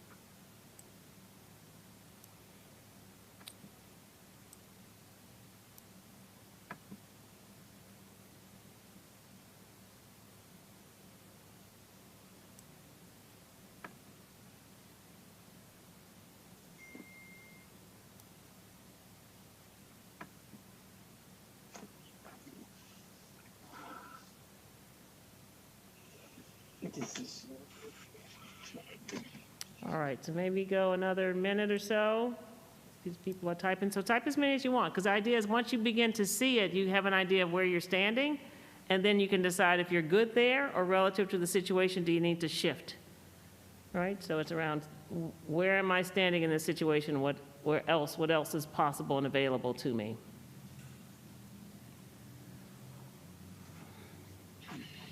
All right.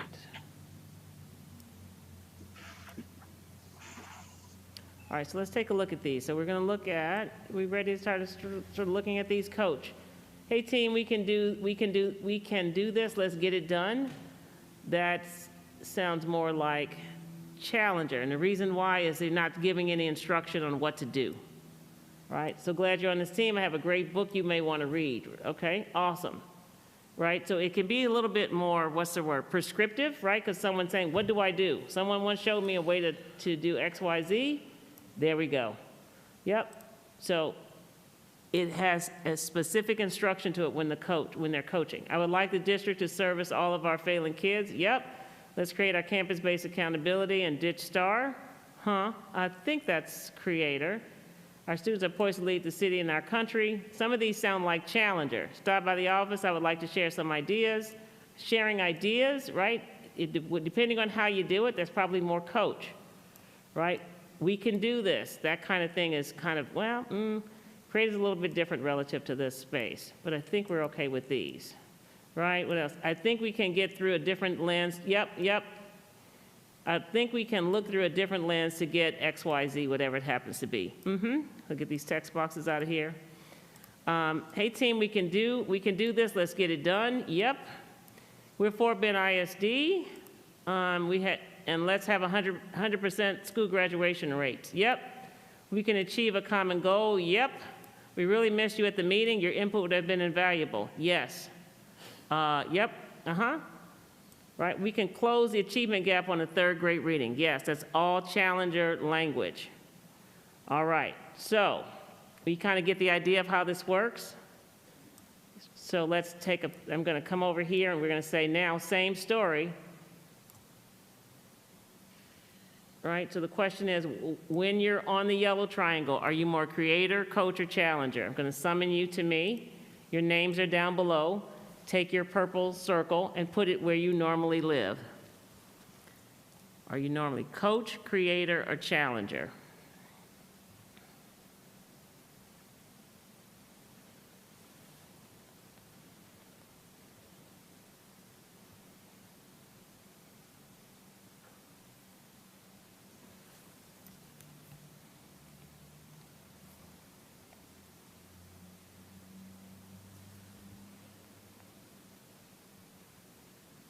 Interesting, a lot of creators. Is it possible to be Angie's both? Thinking.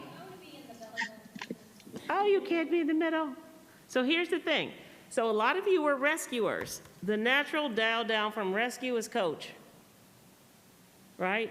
When you see the folks standing on the sidelines, they don't have a breakaway uniform underneath, right? They take the suit off and they go into the game.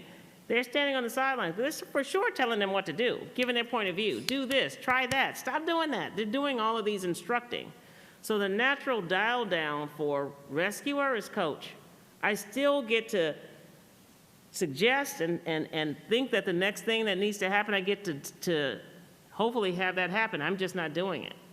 I'm still get to put in my 2 cents. And in fact, I was asked what my 2 cents are. So that's the natural dial down. The natural dial down for persecutor is challenger. Can you say that thing without making the hair on the people's neck go up? Can you say it in an inspirational way? Oh, that's going to get you more mileage, more everything. That's the natural dial down. Got to figure out now how to think about how I can make this a challenger statement so that it lands that way.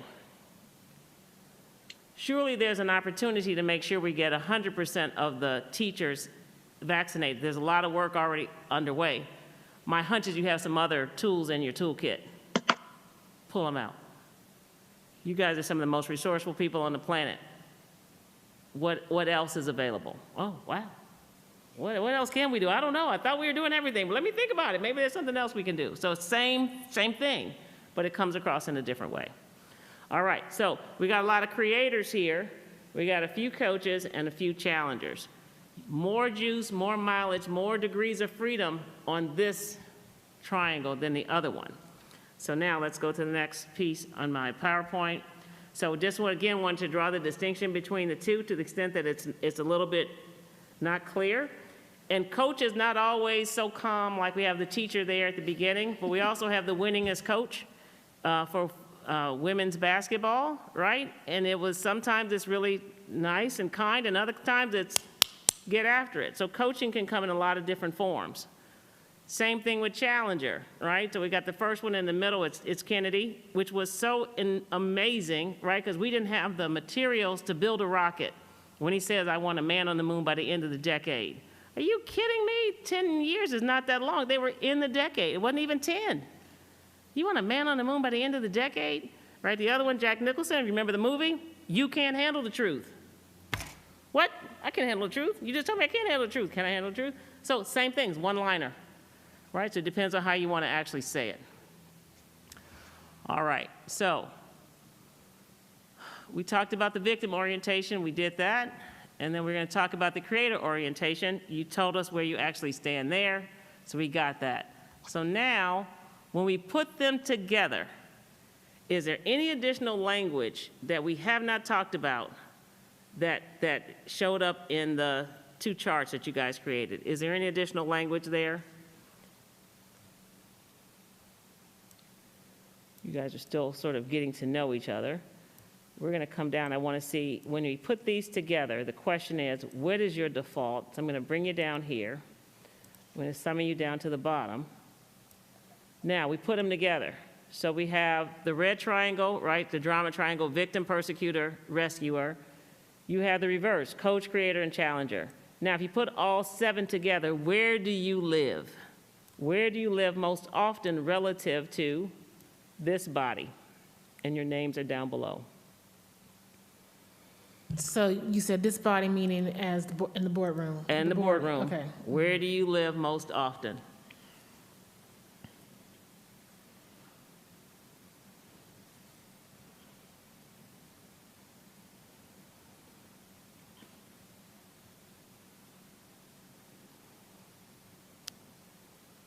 All right, I'll make these a little bigger if you can't see your name down there. Remember, Control plus or Control minus makes it bigger or smaller.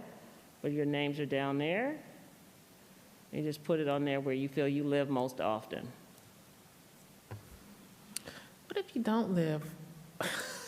Can you live in between the red and the yellow? You can. Okay. Can you live in between the red and the yellow? The question is, do you have more than one default? Most people have a default. If people show up as sometimey, the problem with sometimey people is people play you straight down the middle. Because since I don't know if you're going to go sideways on me, I'm always going to assume you're going to go sideways on me, so you're always going to get the formal version of me. You're never going to get the relaxed version because I can't relax with you, because I've seen it where I relax and I get blown out of the water. So if you feel like your default is like that, people are coming in with the idea of where do we think she's going to stand today, and I'm going to protect myself because I've seen it where I ended up being, being stunned. All right, so kind of going back to me as an example, persecutor, if I'm not careful and not paying attention, I can show up there. I don't even feel like it's that persecutorial, but I'm direct, and I show up that way to them. So I kind of live in challenger. I like that space, and I'm funny to myself. So the question is, where do you guys primarily live? Can't live in the middle. So we got, yep, I see what we have here. So looking at what you see there, does that mesh with how you receive your other trustees? Is that where you see them living there, where they've placed themselves? So I'm going to ask, Angie and Grill, I'm going to ask a question, because I'm that kid that says there's more than one answer. I'm just that kid in class, that there's more than one answer. Because I'm going to say, even within this body, although I haven't been in this body very long, I see that we all have different strengths and we all have different passions, and depending upon our conviction and our level of background and how we see ourselves as knowledgeable enough to be on one of these prongs, I find it hard to say that we could choose one place. So the question is, where do you stand most often? It's not that you're choosing one place, but for the most part, if you stood somewhere else, I'd go, oh my gosh, Angie, there must be something else going with her. That's not normal for her. So normally people say that. They have an idea of how you actually normally interact, and if you act outside of that, it may seem a little different. So that's all we're looking for, is your default. Not like it's 100%, but it's there. That's where you live most often, and something else would seem like, you get a little hall pass there, because I'm not sure exactly, that's not how she normally would be in this space. So I ask you, if you're going to stand in the middle, and now I ask Grill the same thing, when you come out of the middle, where are you going? Where do you go? And Angie, can I offer a question? Because I don't know, right? We've had 2 meetings, but just what you said sounded very challenger, because what you did is you don't accept the status quo, and that's not a bad thing, and you challenge and say, is there another way? Or I think about our last meeting, I don't even remember the activity, but it was like, we're going to do X, and I remember you said, you know what, I think I'm going to do Y. Is it possible? Does it feel right? Like if I said, oh, I might push you into challenger, does that sound like a way that you might operate, meaning setting a standard or creating something different than the normal box? Does that sound like you, or does that not sound like you? I would have no problem with anyone, with assigning myself to any one of these. And that's where I find the difficulty assigning to one. Okay, so let's do this. Let's ask the people who are interacting with you. If you had to, if Angie had to place her somewhere, where would you say her default is relative to interacting with all of you? Where would you place her? Well, I haven't seen her in all, well, I don't think I've seen her in all of these different areas, so I can't answer that per se. But my comment was going to be, it just depends on what situation we're in. I know for me, as now being a board president, my space, where I land, has changed drastically. To me, more, because we're always solving problems, right? As a board president, I feel like I'm solving problems, I'm trying to find solutions, those kinds of things. That's why I feel like I'm more a rescuer right now than I have been in, somewhat in the past, whereas more creator, challenging. Now, being in this role, I've just had to shift differently, so it just depends on, for me. So great leaders who've been at this for a long time, they live on yellow. Harsh conversations, hard conversations, easy one, they're on yellow. Said a different way, if you're the higher up you are, the less availability it is to do the red, particularly persecution, right? I could say something to Angie, she's a contractor for me, right? So she can basically say something back to me. Our hierarchy is the same. By the time you have somebody sitting in a CEO role or in a superintendent role or a board role, what you say carries more weight because your role, your position carries more weight. What did the guy who was, he was a professor or a board chair, endowed board person at, what am I trying to say? He had an endowed chair. He was a professor at Harvard Business School. He became the head of Harvard Business School. What did he say was the difference? Oh my gosh, what I said before, it didn't really matter that much. What I say now, it matters a lot. The Pope's over in Iran. Let him say something that seems odd to somebody. What he says really matters. So it's around how you say things because it takes on different weight. Where somebody else, you might be able to roll it off, but oh my God, they're they're in this role, and now they said it carries more weight, positive and negative. Yeah. So like when I told Angie, I haven't seen you as a persecutor or as a victim? I just haven't seen that as of yet from you. Yeah, so it's funny, and I would go more with Angie. Remember when we were talking about we were doing the event and we were trying to do the Berkman on the line. You said, "I'm not getting up, and don't come near me without your mask on." Mm-hmm. I would say more challenger. Yeah. And I would say that that's true. I would say that I am, I've worked a long time to have the courage to say what I want to say because I'm an introverted person. Mm-hmm. And maybe the pendulum swung a little too far the other way. But, I mean, I would see that challenger, but if I think, are we talking about only in isolation in the boardroom with the 6 other members? Because if I think of myself with having a parents call, community members call, I would not put myself in the challenger. I would be the coach or the rescuer, most definitely. And you know, sometimes when I'm asking the questions, perhaps the way I say it sounds like a challenge, but it's intended to be the rescuer of the kids or the rescuer of the staff. So, And so it may be that people perceive it as a challenge, but I don't perceive it that way, and it's perhaps the way I articulate my stance. So that's just where I go back, where it's very hard for me to self-identify because you can't see the goings-on in my head. And challenger has a positive connotation in this sense. I think sometimes we are bringing different definitions to the world.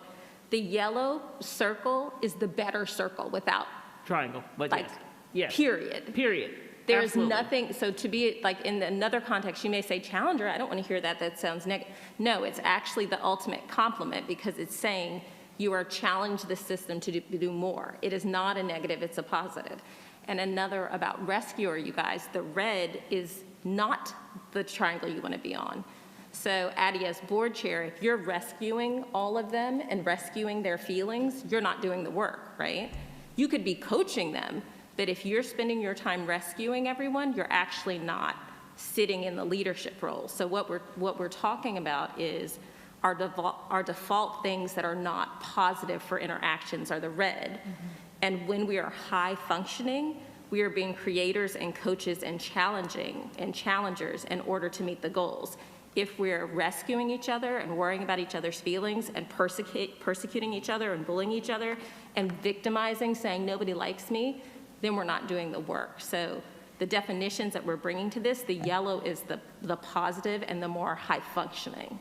Yeah. Well, and today, I'm going to just say that today is International Women's Day, and I didn't find anything, I found it amazing, the theme for this year, and it's challenge for change, and that it was about having challenging conversations and engage.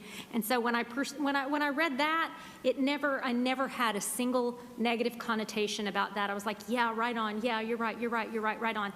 But I'm going to be honest, listening to this, I was perceiving that as a very negative. Oh no, it's challengers is fabulous. And so, because it's not that I'm coming in here. I hope nobody I just perceive the word with a different connotation in this conversation. So let's see if we can clean that up. So yes, they're all very strong places to stand. We see a lot of managers and leaders, particularly in the utility space, Standish, some of the other folks that are there, they stand in challenger. And a lot of times you think about, what, as a leader for your own business, that's Grail and Jim, what do you think we can get done this year? Your employees or the people who work with you may think one thing, you may think something else. They're like, holy mazzoli, like, yeah, we're able to do that. You may see something that's beyond what they can see. That's a challenge in a way, in a good way, saying something about what you think about what's possible for your whole system, and it may be above and beyond what they see. So yes, Shirley. Well, my comment, because I didn't understand where on here in this room I would be. Okay, so I'm just out in the water because I'm like, wait a minute. So if I say my natural inclination is to be the coach, and I mean, that's who I am. Okay, and then, but in this particular environment, I'm not that. So then that's interesting. So it sounds like here you're outside of your normal way of being. Very much so. Where did you place yourself? In the middle. I just didn't really place myself. I was going to put myself in the center, but I was like, well, I heard Okay. you said that wasn't right, so I pulled it out. Okay, so my question to you, and I'll ask Grail too, when you come onto one of the points, because there's 6 points, where would you go? Where do you think you'd naturally go? Naturally, I would do creator in my Okay. natural habitat. Okay. And then I would challenge those people that are around me. And so, just like tonight, when I was talking about the vaccines, it came off as the challenge, but it was received as possibly disagreeing or not being pleased with how many vaccines we have. Rather than, I wanted them to think, okay, what else can we do? Because you just told me 10,000, but I heard 3,900. So I didn't understand how it just didn't, let's jump on this and see what we could do. It was more so, well, we're doing this and we're doing this. And then the victim came out and I was like, well, that's not really what I wanted to do there. So let me see what, and then what comes after that is, well, thank you so much for everything that you're doing. But you're not doing enough. We can do more. I like what you said. And so sometimes sometimes you can't see yourself until you hear the response. And then you're like, that's so not what I said. But it's how you've been received. It's very informative, right? We've done this other thing and I end up as a hurry up person. I don't see it until they go, well, okay, whatever. Then I'm like, oh, I'm pushing you in a way that I didn't see that until the reaction. So the whole thing in going in here in this particular area, I'm out of my norm, and I feel I'm not able to be who you I normally am, would be. because I'm still navigating in order to be within the system and to be accepted and to be heard. Awesome. So then the idea is, think about where you would normally stand and then where you're standing here. So then the question is, how do we close that gap? If you say you normally stand in creator, how do we get you to stand in creator here? Because that would be great, right? Because at the end of the day, if you're standing someplace else, but when you come amongst this body, you're in a different place, all they know is you here. Right. And during the time that you guys are together, this is what this is about. Even if we were on a bowling team together. We're not bowling right now. We're actually here. So I want to see how we can work the best together. Grail, what about you? You said you're in the middle too. When you come out of the middle, where do you normally go, you think? You still there? I am still here. I'm getting ready to answer your question by turning off the mute sign on my computer. Awesome. I put myself in the middle because in my time on the school board, I've been in every single one of those points on the yellow triangle. It is a constant balance between them. And so that's why I put myself in the middle. As on the last exercise, my default, I believe, is challenger. But I also coach and I'm also a creator. Okay. And you don't feel like you have a natural default in any one of those points more often than not, lately? I would say if we're going to, in my role on the school board, I do not have one that I think I probably fall into the challenger more often, but certainly in my different responsibilities, I've been the creator and I've been the coach. Okay. So I balance myself in the middle. All right. So let's. Okay, Can I do one thing? Yes. And one thing in having these conversations, you guys, even as you are all authentically sharing, you're getting to know each other better. So part of doing this work is that you can be each other's accountability coaches. So, what Grail has told us is I've been here long enough that I can shift, and what I see is I see the lay of the land, and depending on my role, I shift. Shirley, you've told us you're a creator and you're a coach. You talked about examples of both of those being strong in you, but it hasn't manifest here. Well, now that all of you know that, there are ways to invite her into those roles. So once you know each other, even when we say it's hard to say the red ones because we're kind of telling our secrets of our bad behavior, I can be a persecutor. But if I tell you that and I've owned it and I said it myself, you can pull me aside and say, hey, Angie, that kind of tone was a little off. And we now have the space to kind of coach each other because we've shared, this is who I naturally am. And if you guys aren't experiencing me that way, then maybe the person that I have some trust with can help pull that out of me. So one of the reasons we share it is so that as we know each other's defaults, you can, as a team, kind of do that shifting and moving together. If you give each other that sort of permission, right? But it takes some trust in knowing each other to feel comfortable doing it. All right, Go ahead. Can I just add that? I think you're so true. You want to add something?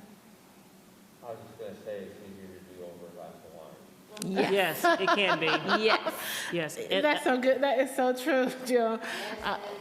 Yeah, I think you're so right. I think this environment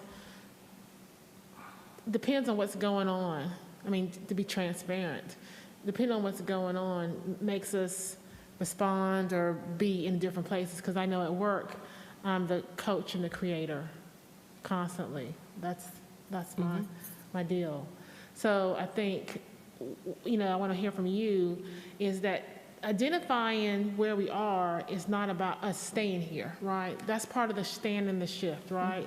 Is listening to what these different traits are and figuring out how we shift. Just because I'm a rescuer doesn't mean I stay here, right? I try to focus on my coaching skills and work on those things, right? That's shifting, right? The idea is to, as we said, I think in the first, when we were here before for Berkman, authorship and choice. You're the boss of you, you get to make the call. You can't change what you don't notice. So then you may be standing in a place and might be like, I may do this and go, okay, Tracy, did you even notice it when you did that? Now you have to figure out what you're gonna say here, right? So it's almost just noticing where you normally stand and what does that mean? And say, oh my gosh, I'm doing a rescuer thing again. How can I coach this? Let me try to figure something out inside of myself, right? As I say, you're never gonna hear me in victim. I hear it first. I'm not saying I'm not in victim. But I'm going, oh my gosh, can you do something with that a little bit? Because you don't want to stand there, you want to be in a different place. So it's like an early warning system to yourself. And you can ask yourself, am I good here or do I want to shift? Yeah. And I think Danetta walked away, but I was going to say, as my compatriot, because on No, the here red I am. triangle, I'm back. there she is, she's back. She was Hey, there, Fran. it was her and I that were there. I totally get that. And sometimes in my mind, I'm thinking, what? I'm thinking that raw thought, and now it's a way of how am I going to move the ball down the field? And it took time, and it took a lot of trial and error to be able to do that, right? And depending on, kind of back to what Angie's saying, when you have enough of a relationship with each other, I may come in kind of harsh, and you go, ooh, God, dog nabbit, I wish you would take a little sting off of that. But let me get the essence of what she's trying to say. Right? And hopefully over time, I'm getting better at it too, right? So I'm not always going to put it on you to see the best in what I'm saying. I'm trying to be better, and hopefully you're getting the gist of what I'm trying to say at the same time. So it's kind of a both piece. All right, so let's keep going, because I know we want to. Hey, Tracy, I had a quick question. I think I see Danetta and Dr. Yeah, go ahead. Danetta, you want to say something, and then Charles? Yes, okay. What I was thinking is when you stated that to be a persecutor is a negative trait. What I'm saying is that my role varies based on the people whom I am around. When I'm around folk that I trust and feel comfortable with, I'm always there. I'm a coach, I'm a challenger, I am a plethora of things.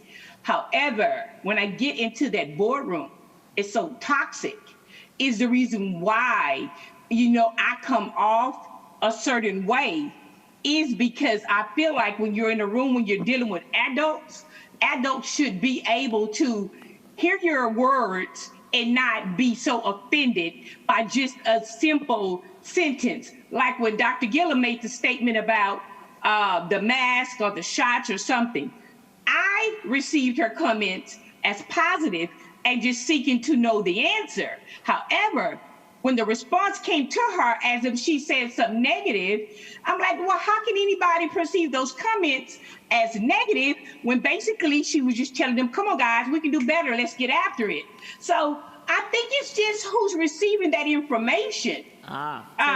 So here's the thing. We're not saying that they're negative. What we're saying is when you're on the red one, it creates drama. When you read his book, he talks about the drama triangle because it comes in with some energy that tends to create drama. What we're saying, what's more effective to get at the crux of it is on the yellow. That's all we're saying.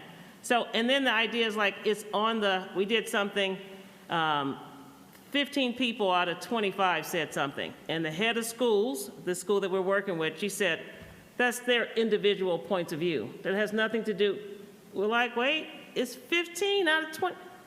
There's a pattern here, right? So how people are receiving stuff, it does matter because it gets in the way of what you were intending to have them get. And if it gets in the way of what you were intending to have them get, you're not communicating as effectively because they might have missed your point or taken you down a path that's a little bit different. So you almost have to consider the receiver as well so that, let me say it a different way, you own 100% of the communication. Wow. 100%. I'm going to do my best job for this to land exactly how I wanted it to land. And if it doesn't land that way, then I got some work to do in general to have it land better the next time. Go ahead, Danetta. Right. But this is the thing about it is that what you're saying is that if we cared about it, for instance, if I'm in a persecutor's role, if I'm speaking and I'm direct, maybe that's my intent. How can I start to feel remorse? Because if my intent is to come and be as direct as possible, irregardless as to how they feel about it, because I'm not trying to demean them, I'm basically demeaning a situation or a situation that they have yet to take control of. So if I'm being perceived as being a persecutor because I don't like the way things are going, are you implying that I should care about how they receive that information? What I'm saying is that if there are situations often where people don't like how things are going, and the place where you have more room, more power, more influence is on the yellow. There are people who are, from Houston, we have a problem with what was happening at Nassau and the Rockets. Everything that happens here, there are things that are not working well. And if you stand in creator, coach, and challenger, you have more room to run. You just have more room to run. It's just more of a more effective place. So let's keep going, because I think you'll begin to see it. We have some other things to share. Dr. Dupree has a question. Yeah, and I know, go ahead, Dr. Dupree. Well, my only observation I wanted to share, and this is going back to some of the things that Shirley had said earlier, is that I think, and Angie kind of referenced this a bit too, the board operates in a very unique space. And all of the things you're saying that we're learning tonight, in my view, are spot on.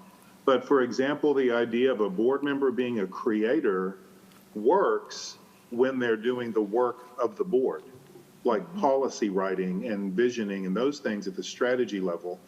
That does not work when when it addresses the management aspect of the organization. And I think while what you're doing, Tracy, works great in a corporate environment, and Addie even referenced that a minute ago, but we have to be mindful that the board operates in that very unique space. Right. And so it's one thing to challenge staff, but when it starts seeming, and I think that's part of, we've mentioned a couple of times the interaction that we had earlier about the vaccinations. Well, I didn't take that personally, but I wanted to be very clear that we were doing a great deal. But the feedback kept coming back, you need to do more, you need to do more. And so I think I think we need to clarify the board's role versus the management role as we talk about how that connects to these triangles. Yeah, and then so we're going to get to that because we have a role play that I think is going to be perfect for you guys, but we want to do a couple other things before we do that. Is there any other comments right at this point that we can? I appreciate that Dr. Dupree shared that, because it was, I mean, that's been going in my mind, and it's something I think that I've brought up during the team building before, is that, you know, I think maybe even the public doesn't realize that we don't communicate as a group outside this open session. I might visit with Dr. Gilliam on one day, or I might meet with Dave and Grail because they're on the policy committee. And so this is not a natural communication platform like most of the world engages in. And I have not read any of David Emerald's book. And so, you know, I'm sure that would be very enlightening to me. But I do think that I don't know, did he write that with boards in mind? No. With people that are not engaging at a normal level like they would in a school or a corporation? No, but I think what is really key to this and what you're drawing out makes it all the more important that everyone takes accountability for their own communications, because you guys don't have a normal situation where you can all go out for drinks after, where you can be on a text thread and talk about things, because if you do, because of Open Records Act, it's a whole thing. So because there's so many rigid rules on how you communicate and having private conversations, you are almost always communicating with eyes on you, right? And so that means that we can get lazy with our communication with our friends. I can, you know, I can poke at Tracy, I can speak out of turn, I can be aggressive with her because we have plenty of other opportunities to work it out.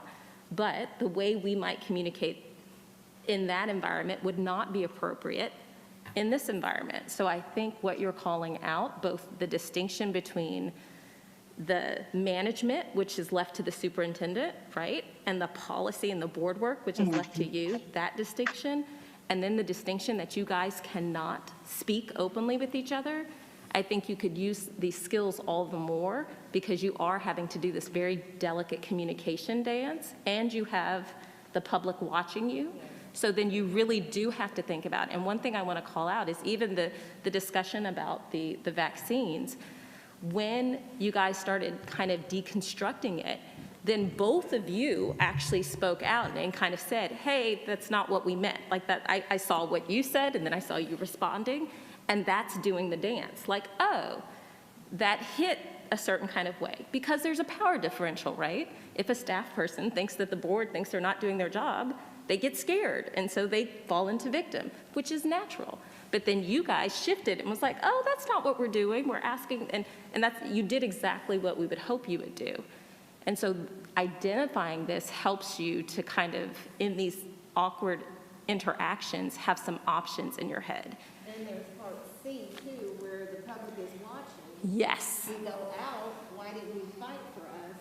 And it's not a fight. Yes. Yeah. You know, you're trying to show, no, it's not a fight. You know, we're here and we're talking about things to make things better. Yeah. Oh, I'm sorry. That was, well, I'm done now. Well, I have a comment. Oh, and- okay, and go I'm ahead, gonna- Jim. I'm going to say that COVID has inhibited a lot of the conversation. These elections are normally in May, and in June, TASB hosts the Summer Leadership Institute. One is in San Antonio, one is in Fort Worth, because it's a big state. And had we been able to go to the Summer Leader Institute, then you would have been in a class with all of the first newly elected school board members, and you get to hear from them and the instructor on what the role of the board is. And in addition to that, after the first day, you would get to go to other classes that you chose to go to, and you're in there with many trustees from many different school districts, and there is time to have a lot of conversation and questions about, what do you think, why do we do it like this, kind of a thing. And normally we also have time at the end of the day to go to dinner, where we're just having dinner and we can have these kinds of conversations. The reason that we we can't really we can't discuss these issues with more than 3 people without violating the Open Meetings Act. And so in light of being transparent, that's why all of the discussions about a recommended action must be done in the public. And years ago, we had Kathy Mintzberg mentoring us, and she said, being elected to the school board is like suddenly you find yourself married to 6 other people, and you have to have all your discussions about how to manage your family household and your children's lives and everything else in the public with everybody watching. And it's uncomfortable at first, but you get over that after time. And I think, Angie, in time you'll find this is really, there are ways to have good communication with people on the board and with people on other boards once these COVID restrictions have lifted. The virtual webinars are a poor substitute for interacting with other people. So you get to hear not just from people on your own board, but people from other boards, many of whom have gone through some of the same challenges that you're going through now, and you get a different perspective.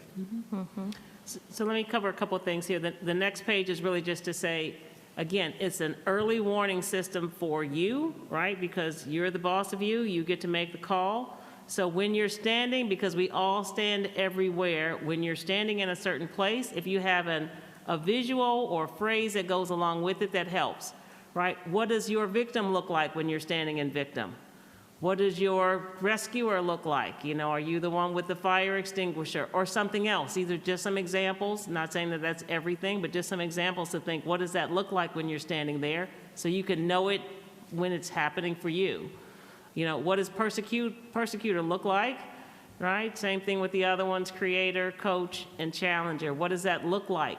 So if you have that in your mind, you'll have some ideas around how potentially, where am I standing and how is that going to show up in my say-do? What am I saying and doing that marries up with that particular place? So just food for thought. Does anybody have any thoughts on where they are on any of these? An example, not that you have to like these, but an example of what you're like when you're in one of these stances? I don't like the squeezing of the gummy bear. Why is that so harsh? That's pretty harsh. That's pretty. Casey might die. Yeah, I'm just like, what? Tracy, help me out. What is that about? So it's just an example of, you know, I think the guy, the one above it is probably what my daughter would say. It's like when you come in harsh sometimes, and it's a lot. It's a lot to handle. It certainly pushes the action. It either stalls it, or you end up creating so much snow that you can't get at the crux of the thing. We normally think of it as a snow globe. There may be something in the snow globe is the Emerald City, right? I can't even get to the Emerald City because we got all of this snow. Said a different way, there might be an issue that really needs to get worked, but the way in which it came in, I've had that with my people who've worked for me, the way in which it came in, your point was absolutely valid, I understand it. But you created so much snow in how you interacted with them, I have to deal with that now, and it's a distraction away from the thing. So that's one of the things about persecution. It comes in so extraordinary to the receiver that it gets in the way of what you're really trying to communicate because of the way in which it was communicated. So it tends to get in the way. It's a lot of snow that gets in the way of the conversation that's trying to be had. And Tracy, you said the thing, and the thing you all are working towards are achievement outcomes for students. That's why you're here. So what's the big deal is if it stops you from being able to do the work for students, then it's a huge deal. And so it's whatever it takes so that we can do the work for students, right? Yeah. So does anybody have any ideas in their mind of like what they're like in any of these spaces? These are just some examples. The challenger is like, that would be classic. I think a lot of folks that know me would. That's like, kind of you. Can't That's kind of truth. the Jack Nicholson. Yeah. Okay, awesome. Anybody else have an idea of what they're like in any of these roles? we'll keep going. It's just sort of a fun thing, because then you know, right, what that's like, and it's kind of funny. You can say, oh, yeah, that's me doing my thing there. All right, so I can't see because I'm sharing my screen. Okay, I think this is it. So we're going to do a little bit of, before we do that, before we get to the role play, what I'd like to do is to go back to mural, and I want you to look at these. We have a couple of examples of what it sounds like, and this might be helpful to you, to everybody. Let me go over to where I want you to go on mural, and then I'll summon you to me. All right, so I'm going to summon everybody. So at the top, there are all these stickies, and what we want you to do, there's plenty of stickies, there are probably about 100 stickies. Just pick a sticky, read it, and decide where do you think it belongs. And by that I mean we got the 6 pieces down below. So there's rescuer, it can belong in victim, persecutor, those are the red triangle, the drama triangle, coach, creator, or challenger. So just read it, and based on the wording, figure out where do you think it belongs. And just move it down there. They're movable. And I'll make these bigger. Remember, Control plus or Control minus makes the screen bigger or smaller, so you can pick them and put them where you think they belong. And Tracy, you said the persecutor is drama. I'm saying the drama Correct. triangle is the whole, all of the red. Rescuer, persecutor, and victim, they're on the drama triangle. They're self-reinforcing. Same thing for coach, creator, challenger. You tell me somebody who's a creator, they can roll over into challenger, they can roll over into coach. They're mutually reinforcing. So just take a moment and we don't have to do them all. Maybe take maybe 4 or 5 minutes and just take a look at them, read some of them, and figure out where do you think it lives. Coach, rescuer, persecutor, victim, or coach, challenger, creator.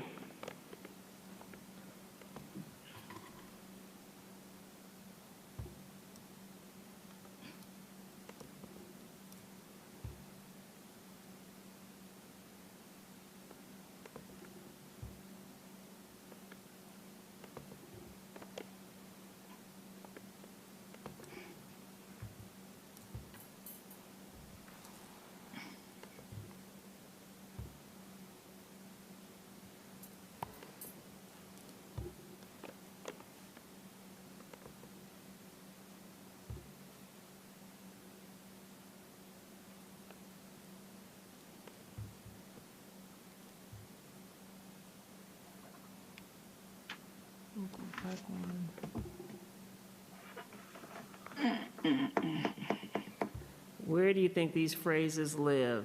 And then we'll do the role play.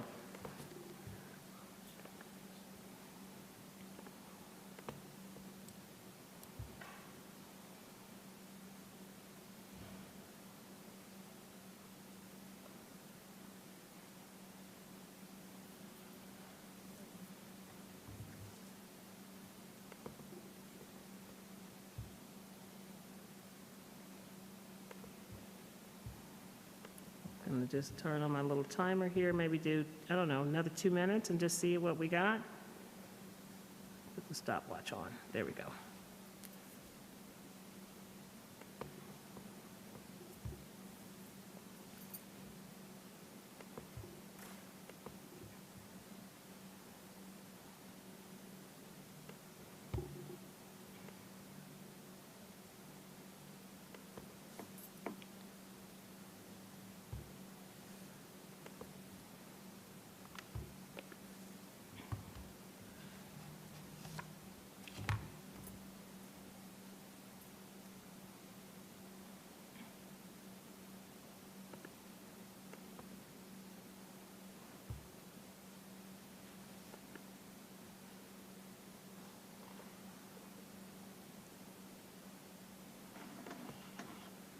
All right, so let's go for another minute, and we'll see what we have here, and we'll take a look at them, and then we can do the role play, which is a board trustee example role play, and I think that'll be helpful to see how this could come to be.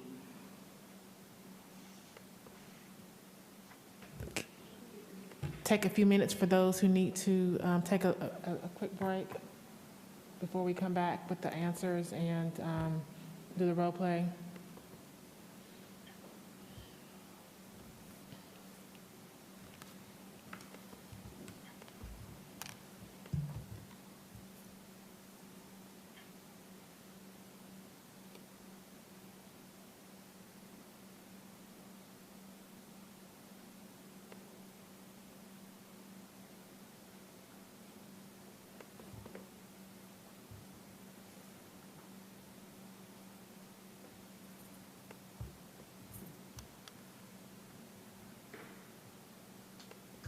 All right, 15 seconds, and then we'll just take a look at them and see what we got.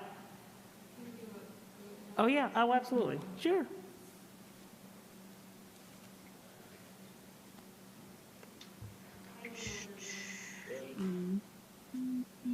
Angie?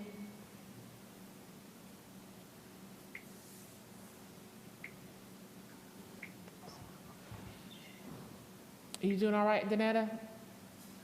Oh, yeah. Did you move some of the stickies around? No, girl, I'm gonna wait on that cast. Oh my gosh. They're so little, and I'm working with 3 pair of glasses, and I can't see nothing. So I'm like, I'll wait on remember that. Control Plus makes it bigger. I can make them bigger for you. But you can make them bigger for yourself as well. I made that one really big. She just coached you, Danetta. Yeah. Instead of rescuing.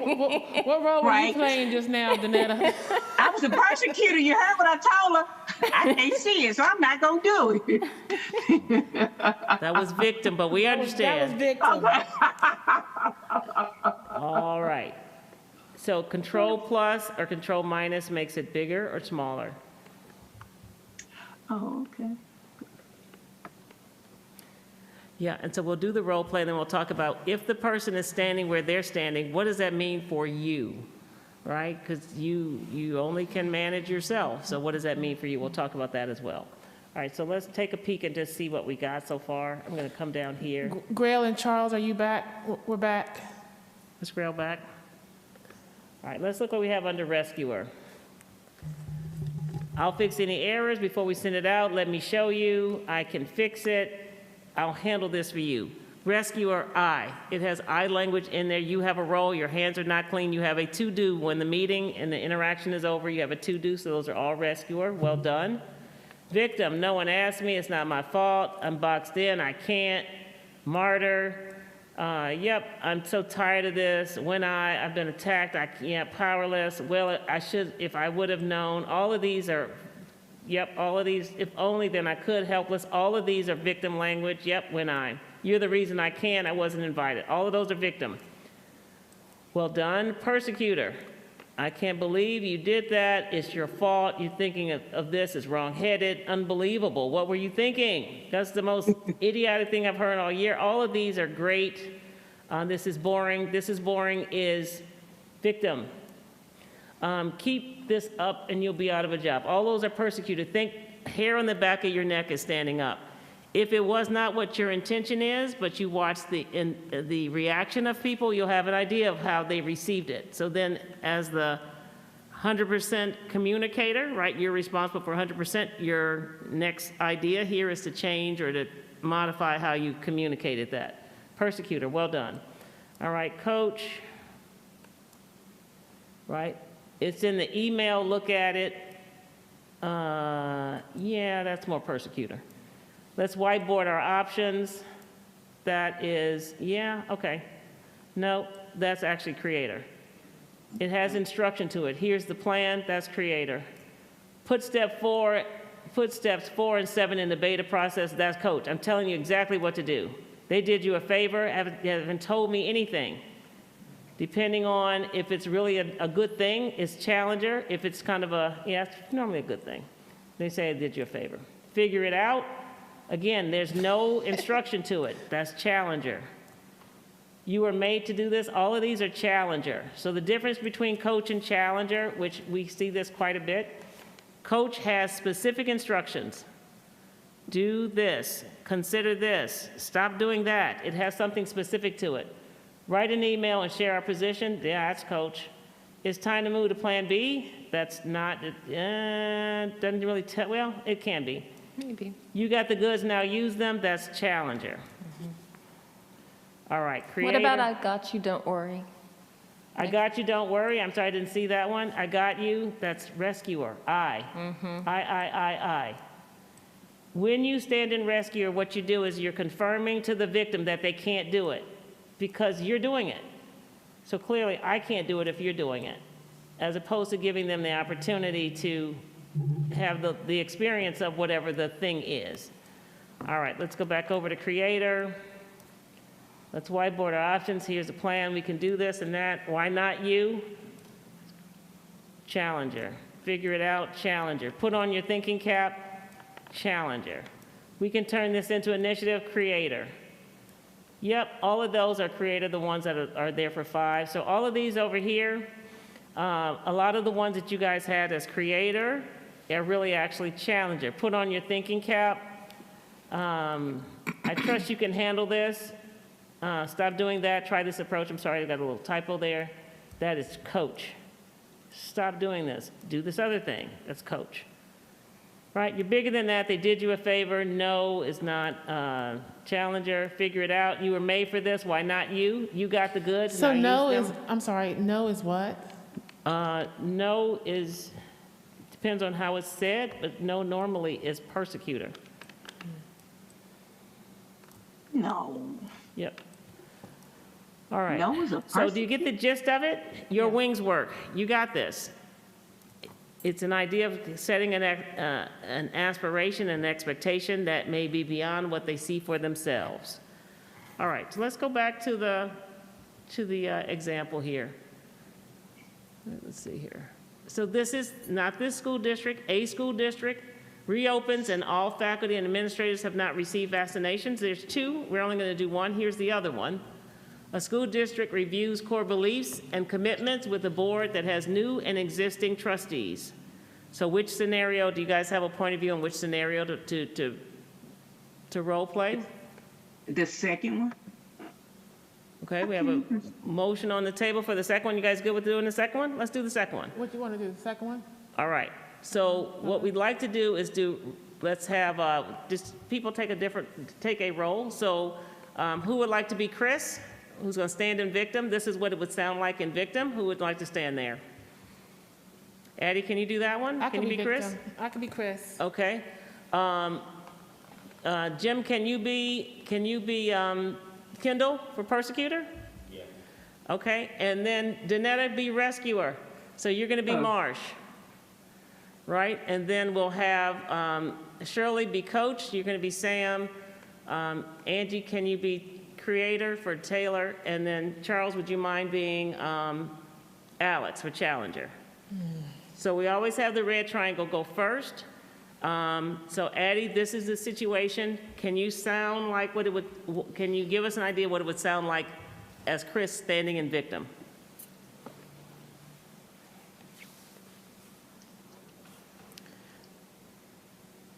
We're just not making any progress with our new policies. Mm-hmm. What else would they say? Can you try to use the I? Use I? Mm-hmm.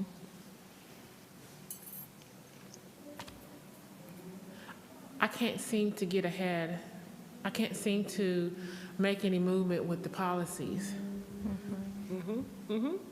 With these new policies. Just make it generic. Okay. And then persecutor, can you see what you can do? We're talking to Jim. He's going to be Kendall to make the hair maybe on the back of her neck stand up even more. These core beliefs and commitments have been created years ago. They've stood the test of time. All you have to do is read it and you'll understand it. That's good. Okay. All you have to do is read it. Obviously, you haven't read it yet. If you saw it, you would, okay, awesome.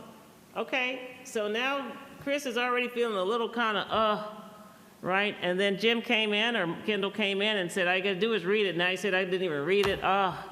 So rescue Chris, please, Danetta, because you're Marsh, you're the rescuer. Yeah, Chris, don't worry about what Marshall what Kendall is stating to you. I will help you understand the policies better. Maybe whomever wrote these policies didn't quite articulate it properly, but I would do it for you. Chris, I have your back. Awesome. Well done. All right. So, well done. So flip. All right. So Taylor, same scenario. Scenario hasn't changed. Standing creative. What would creator sound like? Who did we say was Taylor? Me. Okay, go ahead, Angie.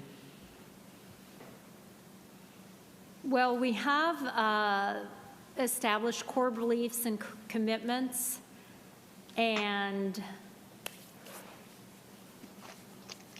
we can take those and combine them with the profile of a graduate to create a new tool to engage the community in better understanding our core beliefs and our profile of a graduate. And so, you know, that would be our target, to create something like that. Mm-hmm. So we can combine two things, and we can put it together with creating the grad profile and really make it better. Awesome. Sam, would you like to add your 2 cents in?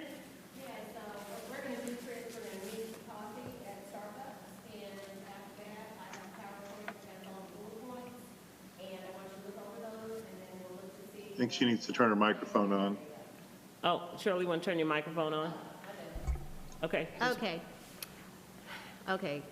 Okay, Chris, what we're going to do, I'd like to, let's go and have coffee one morning so we can talk about all of the things that you're kind of worried about, but at the same time, I have a PowerPoint. It has all the bullets on it, and we'll go over that, and I'll explain all that to you.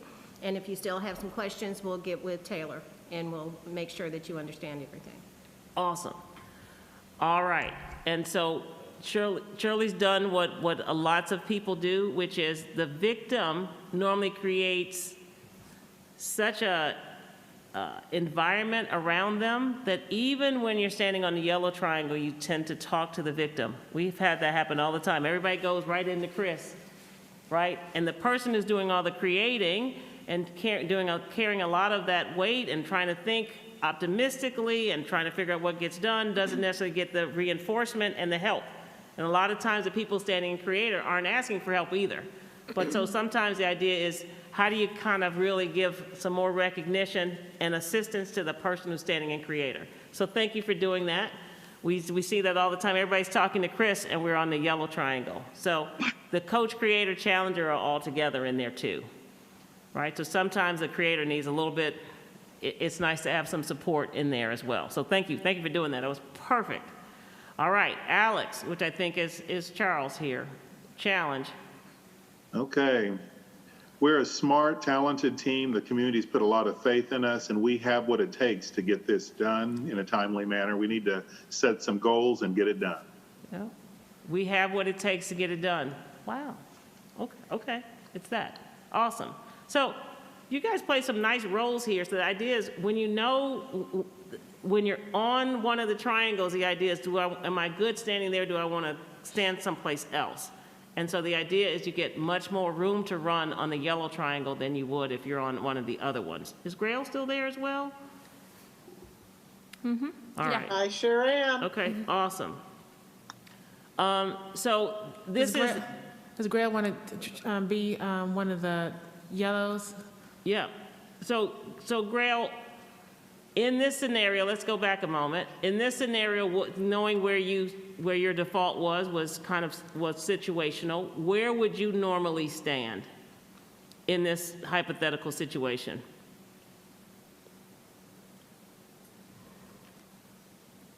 I think I would be a person that was trying to make the group inclusive, so everyone felt engaged, felt validated, and that we could seek solution, have a firm understanding of the core beliefs and commitment statements, have alignment on them, and move on to the next agenda item. Okay. Is there any particular position there that encapsulates that the best? Sort of sounded like, go ahead. Yeah, what do you think it sounded like? I don't know. What do you guys think? Challenger. Is that coach or challenger? Okay. Or creator as well. All right, perfect. So here's the thing. You're not going to get this right out of the gates. This isn't one that the video doesn't show anymore, but you may have seen this. This is a healthcare commercial. And it's a song that people might know probably from the 80s. And it's called Your Song. They're playing a song, and husband person, right? Or boyfriend, let's call him husband. He's looking at his wife and he's like, hey, kind of come dance with me. And first she says no, and then she turns around, she's like, well, maybe I will. And they kind of doing the stare down at the beginning of the dance. And then she goes and does this great leap into his arms and they crash into the table and fall down on the ground. And the next time you see them, they're talking into the computer. You know, he's got the little pad on his shoulder and there's a doctor on the line and he says, what happened? And she says, I came in too hot. So you might come in too hot, right? You meant to be challenger and you came in persecurial. You meant to be coach, but you find out that you got 6 to-dos coming. It may not be perfect. You come in too hot from time to time or not warm enough or whatever it happens to be. So the idea is that you guys have time together in seat and you have time to really interact with each other and get better at it. So what happens when you know, the person's standing in a place and you don't want to meet them there? When you move, they move, just like that.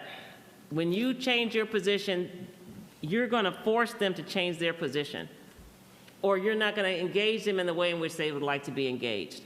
So if a person is standing in victim, they're normally looking for a rescuer, and they may have a certain point of view around the person who feels persecurial to them. Meet them somewhere else.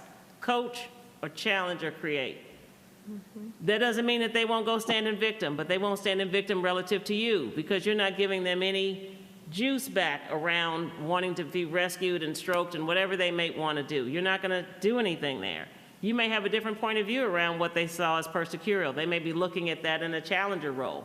So if you move and you stand in a different place, it changes the interaction with you, and hopefully it changes the interaction for that person. But for sure, it changes it for you, right? So it's just a matter of standing in shifting to a different place. All right? And so the idea here is that you kind of get to choose what you need to do. You can stand wherever it works the best for you. And then the question will be is change when you need to, shift when you need to, and do your best to be on the yellow triangle in places where you can, to be able to see it from that standpoint. All right, any questions or anything? And I think that's we have an idea of like, what can you actually do? Where do you stand? And how can you shift your role more often to be more helpful when you're here as a board member? So I'll just ask, Shirley, for you, since you were standing where you were, if you're naturally more a creator, what can the board do? What can the environment do to support you to be more in that role, if that's interesting to you in that role that you'd like to be in more often than not here? I think I think I have to have the confidence in myself to come out and be vulnerable to the position and to allow comments. Is it on? I think it's on. Yeah, yep. I'm just not, it's not, okay. I think I have to be vulnerable first in order to learn how it's supposed to go, or how it goes, how I work with the group. But at the same time, I was thinking, ask me the question again, because I was going to pull Jim into this. So the question was, if you said naturally I'm more creator, but not here. So my question to you, if here as well you'd like to be more in the creator most of the time, how can the environment, how can the board help you to be in that position more often than not? First of all, for me to be vulnerable, but at the same time, for them to accept the bouncing off of ideas, and not necessarily, and I don't think it's a shoot down. I just think what happens is, what we do is we might change the conversation, or we might go to where that hasn't worked before, but allow new ideas. So I would feel safe in this environment that if an idea rolls out, which I've had those conversations with Jim and Addie, to where when they roll out, and Grell also, but it's been not in a group setting. And so, because I feel safer if I'm talking to one person. And it's not that I'm not a big girl, I just don't necessarily, I want to make sure that I'm working with the group. I don't have a problem with someone disagreeing, I don't have a problem with a group disagreeing with me, but I don't want to come in and have consistent disagreements when I'm just venting or troubleshooting or brainstorming. Tossing an idea out there. Right, just tossing that idea. So for you to stand in creator, it helps better, maybe if somebody has a different point of view about it, may show up more as a coaching comment. Very much so. Or show up as a challenging comment, where you may get in a little trouble from your vulnerability being more able to be displayed, might be where it shows up persecutorial, right? Dang, I was just an idea, but that response was so harsh, it may kind of draw you back from being in that vulnerable place. So the other part too is, that whole thing around sometimes they come in too hot, right? The person, how can I hear them from a challenger or coach even though they came in persecutorial, right? So it's both and. How do you give the person some grace as they're changing and also some feedback around, gee, that landed really kind of owie. And so the it's other both part, and. Yeah, and the other part of that is I'm okay with that, but in this situation, it's almost like it's turning, and when it's coming, don't respond back, because that's going to seem, okay, we're in some type of confrontation. Where in a regular team meeting, that's good stuff to keep it going. And so we're just not there yet. I believe that we'll more than likely be there, and I have to agree also with Jim, because I'm so used to being in conferences and learning and doing and having those conversations to where you really get to know someone. So once you get to know someone, where we might be doing whatever, we can walk out of the door. And I can remember way back in the day, someone said, why were you upset with me in a meeting? And it was just a regular, I wasn't upset. That left over there, we're out here now, let's keep rolling. So, yeah. All right, so I'm just I really want to focus in on the newbies, if you guys are okay with that. Angie, for you, is there anything that would help you from the board, from the environment itself, for you to stand where you'd like to stand? I know you're in different places depending on it, but is there something that the board can help do relative to how they're interacting that can be more effective for you to interact and bring the person you'd like to bring here most often?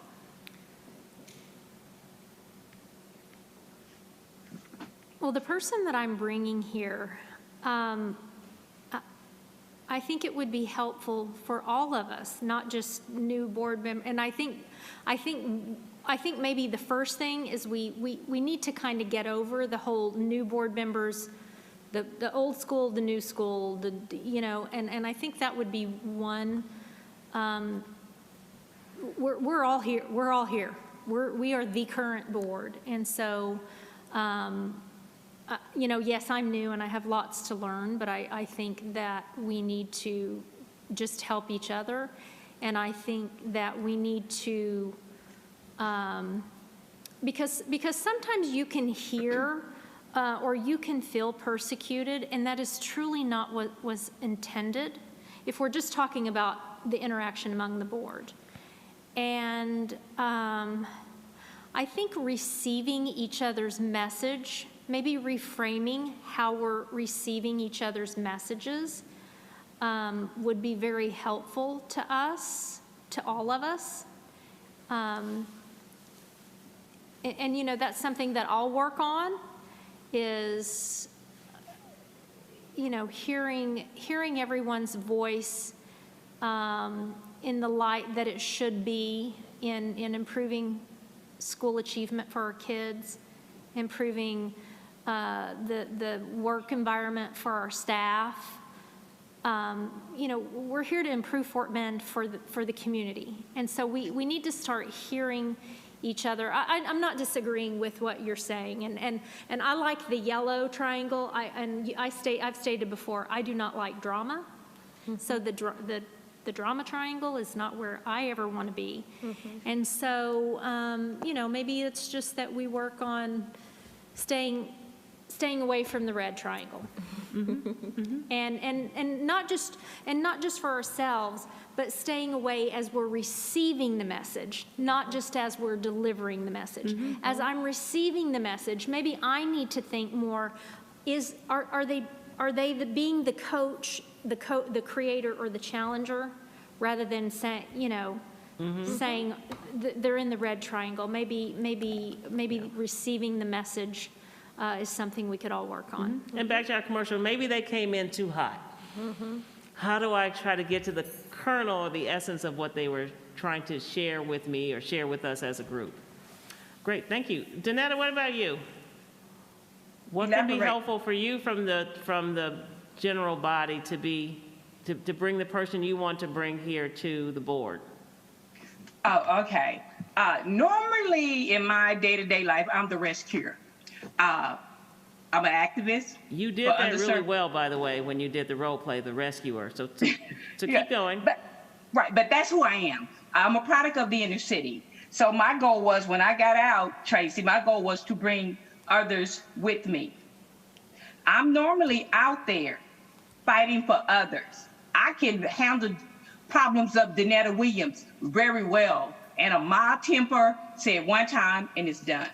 My problem when I'm the persecutor, or how others, attempt to describe me as, is when different municipalities and different individuals attempt to use the laws to weaponize the laws against underserved communities. So of course, when I go in there fighting, it's always I'm persecuting. But what has happened, I've normally acted nicely. I went through the proper procedure. I've emailed, I've told jokes, I put the smiling, crying faces in the emails to let them know that this is not an angry black lady, this is just a black lady, asking for equal protection. But the more this black lady fights, the more harshly this black lady is judged. I am normally, like I stated, I'm the rescuer. I want everybody to make it to the top. I don't believe in holding anyone back for me to get ahead. If I'm running a race, I'm not going to continue that race if I see you done fell back. I'm going to come and try to bring you with me. But in that boardroom, I must, because each and every person in that boardroom, with the exception of Addie and Trustee Hanan, I have a very, I can say, we have a prior relationship that's not good at all. So it's toxic. So anything I say is always going to come across as the persecutor, because when I hear them talk, oh, I love kids and I love teachers, in the back of my mind, I'm like, but didn't I do a GF with you, a formal complaint, and didn't you violate the law? But see, that's what I'm hearing in my mind. I have to hit. I'm sorry, go ahead, finish. But I'm listening to the trustees say something else, but I've seen them behind closed doors. So my thing is, I know who they are, but it's hard for me to sit in silence, and I know who they are. But you're sitting here saying, oh, I'm this wonderful person. I care about the kids. I care about the teachers. And I'm like, really? I've sat in too many formal complaints with you. So I know you don't care. So I'm coming across as the persecutor, which I'm normally not. All I need from my fellow trustees is for us to be able to have a real conversation. Not a corporate conversation, a real conversation. Because they know who I am. They know I care. They know who I fight for. They know who I am. They know I'm coming at them because I know who they are. Okay. So let's do this. So let's do this. So one of the things we want to share is the power, the juice, the influence lives on the yellow triangle. So I think every day people get a chance to demonstrate who they are, right? So, and every day we get a new day. No one's seen tomorrow yet. It hasn't been seen yet. So I think the idea here as a new, because as Angie said, we are the board. Not new, not old, we're the current board. So I think as a current board member, the idea here is to give people the opportunity to show up on the yellow triangle, which I think most people will try very hard to do that, and also the grace and mercy that when they come in too hot, right, that's okay too. And I think the idea here is that my hunch is that they're going to extend the same thing to you.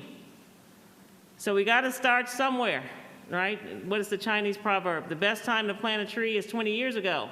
The second best time is today. So our ask of you, and my ask of you, just from our two interactions here with Berkman and this, is we got to start fresh on behalf of the students. And so the idea here is you got more room to run, more juice to give, more influence lives on the yellow. And so I think to give people an opportunity to come have some more points on the board and maybe in some different places versus doubling down and tripling down on how you may have seen or interacted with them in the past. So just wanted to kind of leave it there. Are there any, Grail and Charles, I'm sorry, when you're not in the room, it's got to make sure that we give you kind of ample opportunity as well. Are there any other comments that anyone would like to make? Jim, you want to say something?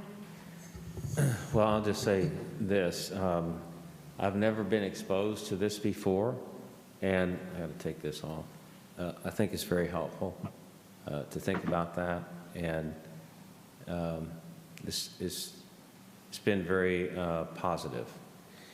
I want to go on to say that when I first got on the school board and I went to the training for new board members, the instructors asked the class, what power do you have as a trustee? And I thought, well, I have a lot of power. And the instructor said, the only power you have is when you're in the boardroom voting on an action item. That's it. So in our own role, I think it's important for us to know that if we're like the Lone Ranger, we're not going to accomplish anything. We've got to work together collectively in order to make anything positive happen for the kids. And my experience is getting to that place, since the world is a very dynamic place, it's constantly changing. Having a high-performance team in a district is akin to balancing a beach ball on top of a cone. It's extremely difficult to do. And you might get it in place one moment, and then it's tilted to the left the next, and then it's tilted to the right. And so it's constant, never ending. So and then the other thing is, one last thing, and that is, when I got on the school board, I didn't know what the school board did. I do now because I've had time to learn. The public, by and large, does not have a clue what we do. They think this is like the PTO or the PTA. I don't know what they think, but they really have no idea what we do.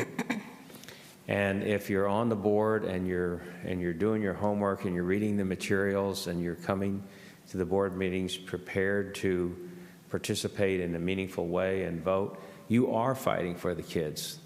You are fighting. Maybe the public doesn't see that, but you are. Because as a trustee, we're not like a state rep or a city council member that can send out a newsletter and criticize the governor or criticize the legislature, criticize it. No, we're not doing that. And the only person authorized to speak on behalf of the entire board is the board president, which, by the way, is the hardest job on the board, being the board president.